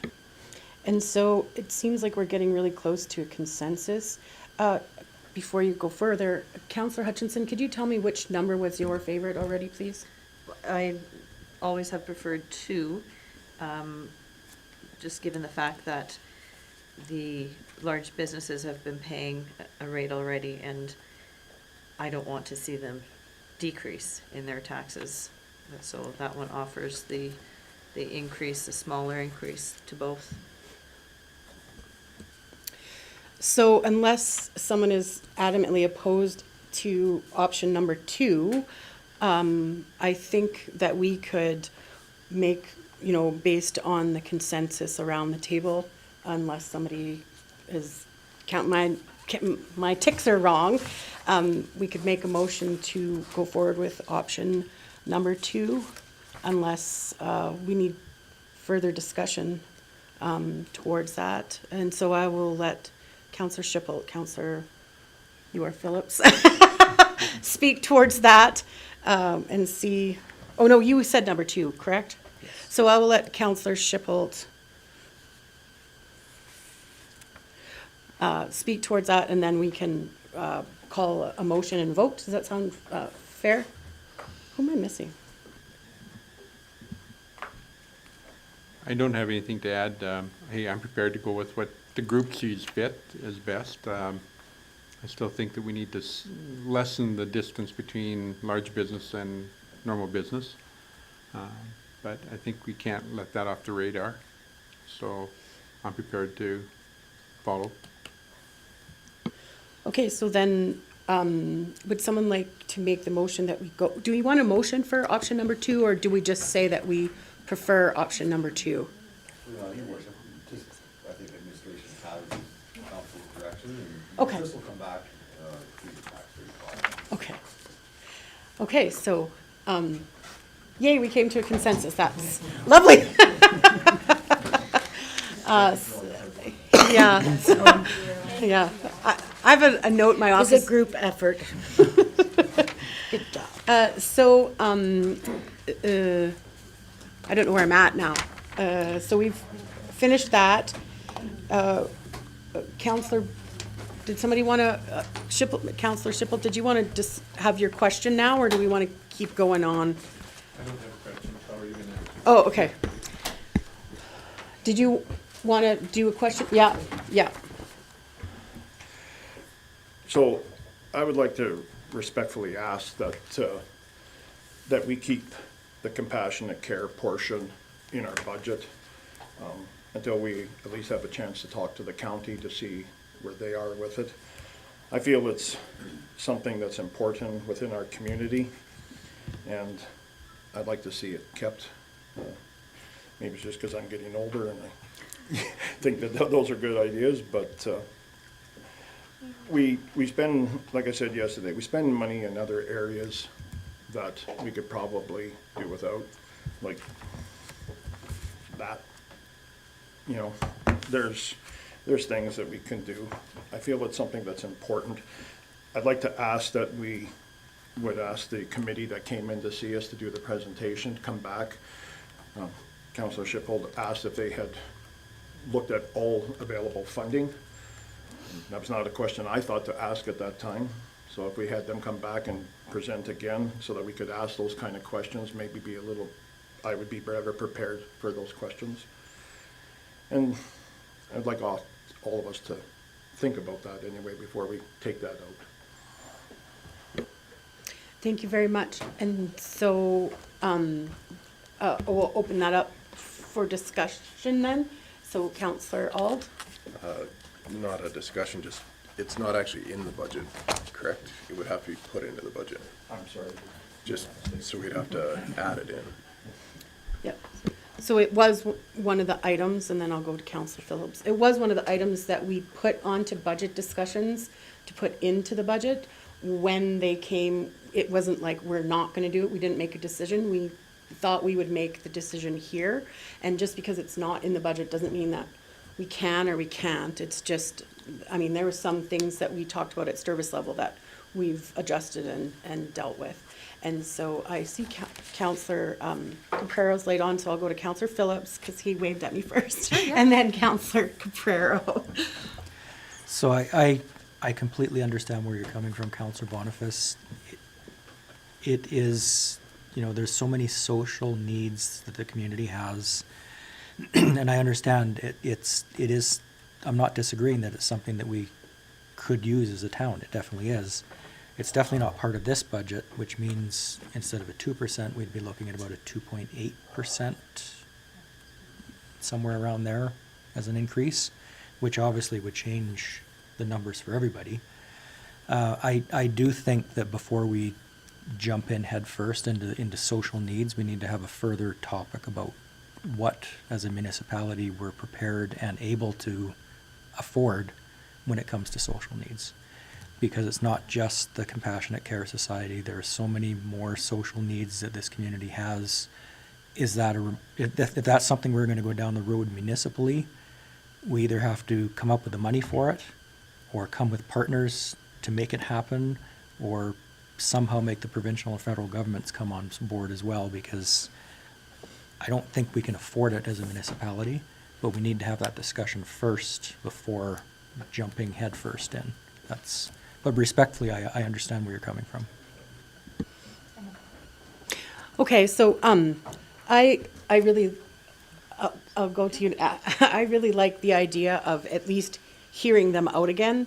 And because this was a really good budget discussion, perhaps early in the year, we could have them make their presentation again. The other thing I wanted to say is, you know, like, it was my impression that, you know, nobody wants to fund anything until they see the project is successful and have some data behind it. So they've got data that the first year is successful. If they put a second room on and the community's behind it, that also gives them some credibility to lobby the government to say, listen, this is how important the community feels it is for our community, pitch in some. Because they are, as far as I could recall, and that's why I really like the idea of having the presentation again, to outfit the room was subsidized by the province, right? It's just the cost of the actual room because it's for our residents in our community and Clearwater County. So I certainly would like to have them come back and do their presentation again. And we did decide that things could come and go out of the budget at this discussion. And I like the idea of it being in the budget. And if we keep residential the same and put that burden on commercial, I'm fine with that. You know what I mean? Like, then You know, like that, whatever difference, we keep number 2, and then whatever the difference is to keep compassionate care, put it into the budget and put all of the burden on that, on the mill rate of the commercial, however it's described in number 2. Okay, I would be comfortable with that if that seems like reasonable, because then residential for sure isn't moving any. And I do understand that we don't want to be healthcare providers because it's not our job description, but this is a good community service. And so I'll go to Councillor Hutchinson now. I kind of had one question and a comment. Mr. Kraus, so it was 170 divided between town and county, so 85,000 each. And then the 20,000 that we have the agreement for now, does that go into the 2024, or was it going to be 85 after, on an ongoing? Do you remember? I don't recall. So it'd be 85,000 per year ongoing. Ongoing, okay. So an increase of 65,000 to our budget. But it wouldn't be double dipping, it wouldn't be 20 and 65, it would be Yeah. 85.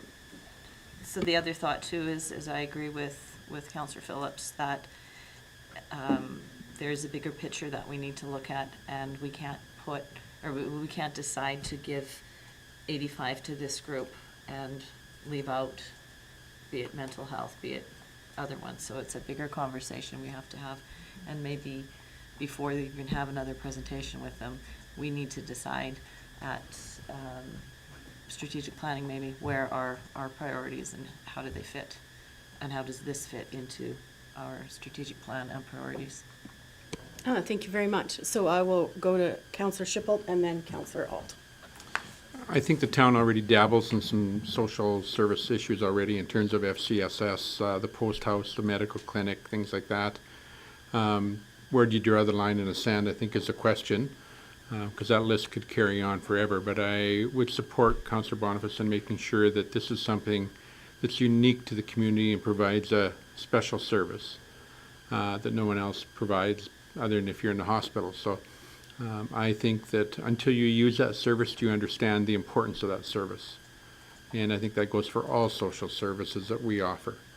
But I do think that we need to possibly look at getting that into the budget and making it happen. I think it's an awesome thing that we have in our community. So. Thank you very much. Councillor Alt. I think it needs to be more of a holistic discussion that we have regarding this, because we just had also a presentation from the Homeless Society that's looking for land. They want to partner for buildings. They have a need. The Compassionate Care has a need. I'm not comfortable with just saying yes to putting $65,000 in the budget and stopping there. So I think we need to have, as a council, how are we going to move forward with these problems? How are we going to address them? Is this where we put all our focus into this over the next year? But I think we need to come up with a solid plan and not just say yes to one and no to another. And we need to go back to our pillars and what we see as important and how we want to grow the town and how we manage our homeless, addictions, compassionate care. We need to have a very definite set of goals where we want to go. Okay, Councillor Boniface. I would agree with Councillor Alt. I'd like to see us have the bigger discussion. I guess I will just say on a personal note that I firmly believe that we are our brother's keepers. And I realize we have a large social issue in our community with homelessness and addictions and this kind of program and everything else. And I don't honestly know how we do it. I really don't. But I feel we have 7 amazing people, and we'll figure it out and we'll get it done. So I feel that I'm going to make the motion and then we'll vote on it and then we'll go from there.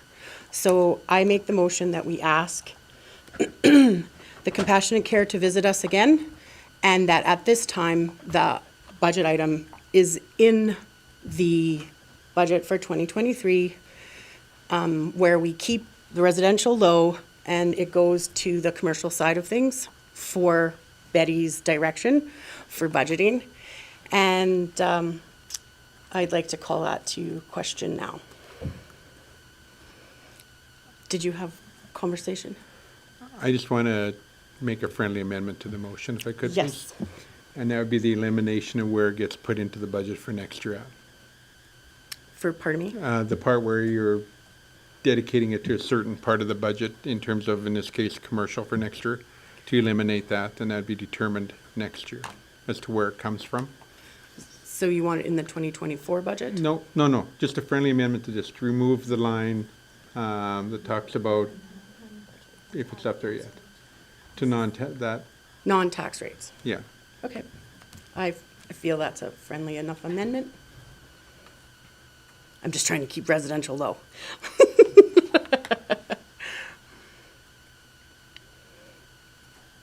Okay, if there's no more amendments to the, I think we'll call that to a vote. Yes, I know, but I'm gonna call it to a vote because everybody's had a chance, an opportunity, unless you have an amendment? Not an amendment, but if we go down this road, adding it to the 85,000 to the 2023 budget, that's gonna be an ongoing yearly ask. I don't think we're in the position that we don't have enough direction of where we wanna go as a town. Yes, I understand. We're calling it to a vote, so you can use your voice with how you That's vote what on I'm- that. I'm You calling called the it, vote. but I'm and closing we're allowed to- discussion on it. Are we not allowed to discuss after you call the vote? Yes, I Yes. would like to close discussion on it so that we can go to the vote and move on to things. That's not your determination. Okay. We're Follow. allowed to still discuss. So we need to be prepared to do this on a continual basis and have this as our direction. And I don't think this is a big enough direction that we have right now. Councillor Boniface. I would like to see this happen, but I already see the division here. And this is being held to a vote. And maybe I didn't understand enough, but if we're up to 85 every year, and that makes sense to me, and that's going to affect our tax rate, would it be prudent, I realize this is gonna be voted on, but would it be prudent again to, to get them back in, do the ask for the information? Is there any, if we vote on this, does it have to go into the budget now? Or can we, like if we voted into the budget now, if we decide not to do it after we've spoke to them, can it be taken out? How does that work? I'm not sure. Actually, you have two options. You could have them come back, and if you decide you want to do it, you can add it. We do add items during the course of the year, and that would give us a little more time to possibly identify other sources. If you do it now, then if you take it out afterwards, then that'll change our, not that it's a problem, but change our tax calculations. Just really quickly, off the calculator, if we added the 85,000 to the commercial rates, it will push up the small commercial almost to just under 6%. And sorry, I don't remember what the largest. It would be a total of 65, not 85 added, because it would replace the 20. Right, but it will push it up, and just a minute. But I think you would be very safe to, if you wanted to leave it out, you would be able to do that and add it in at a later date. I mean, once you decide. Okay, so I'd like to amend my motion at this time to just ask the Compassionate Care Hospice Society to present again, and we will leave it out of the budget for now.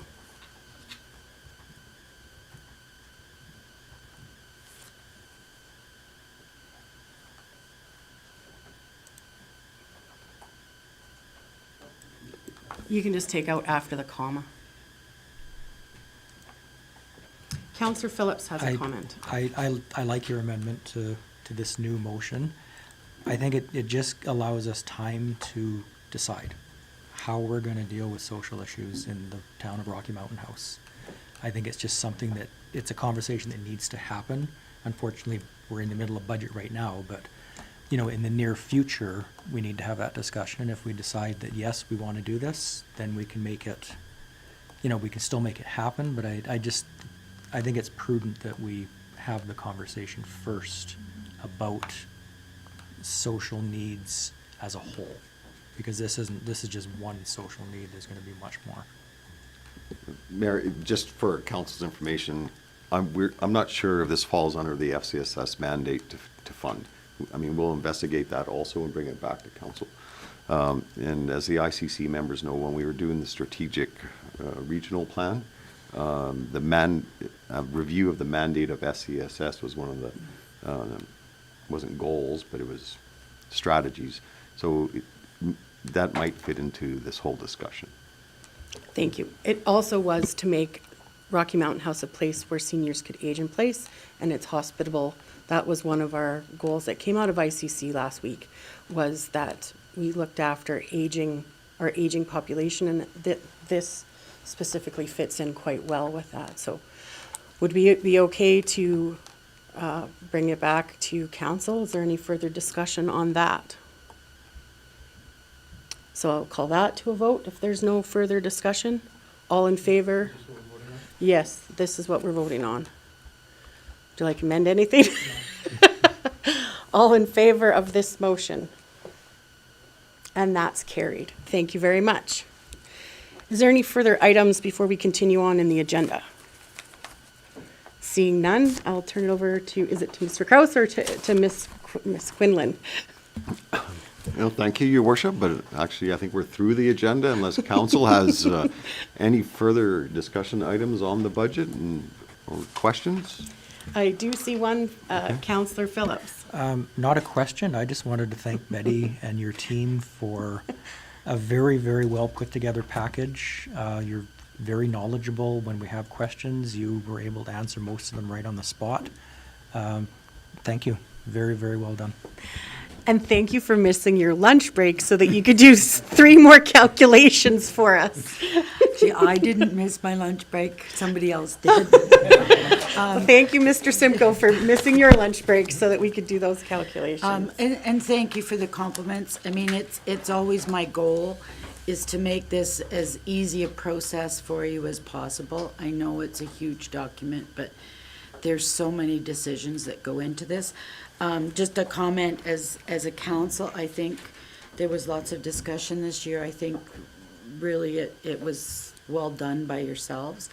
We will make the changes, we'll do our follow-up, and bring you back the budget. It's a very high-level summary for December 20th to approve the budget, and then, I mean, we will always continue to analyze tax rates. I mean, it's something, I think it's really important for a community to be responsive, so we'll continue to do that. So, thank you. Thank you. So is there any further comments? So then I feel that it's okay to adjourn the meeting, so meeting adjourned. Thank you so much.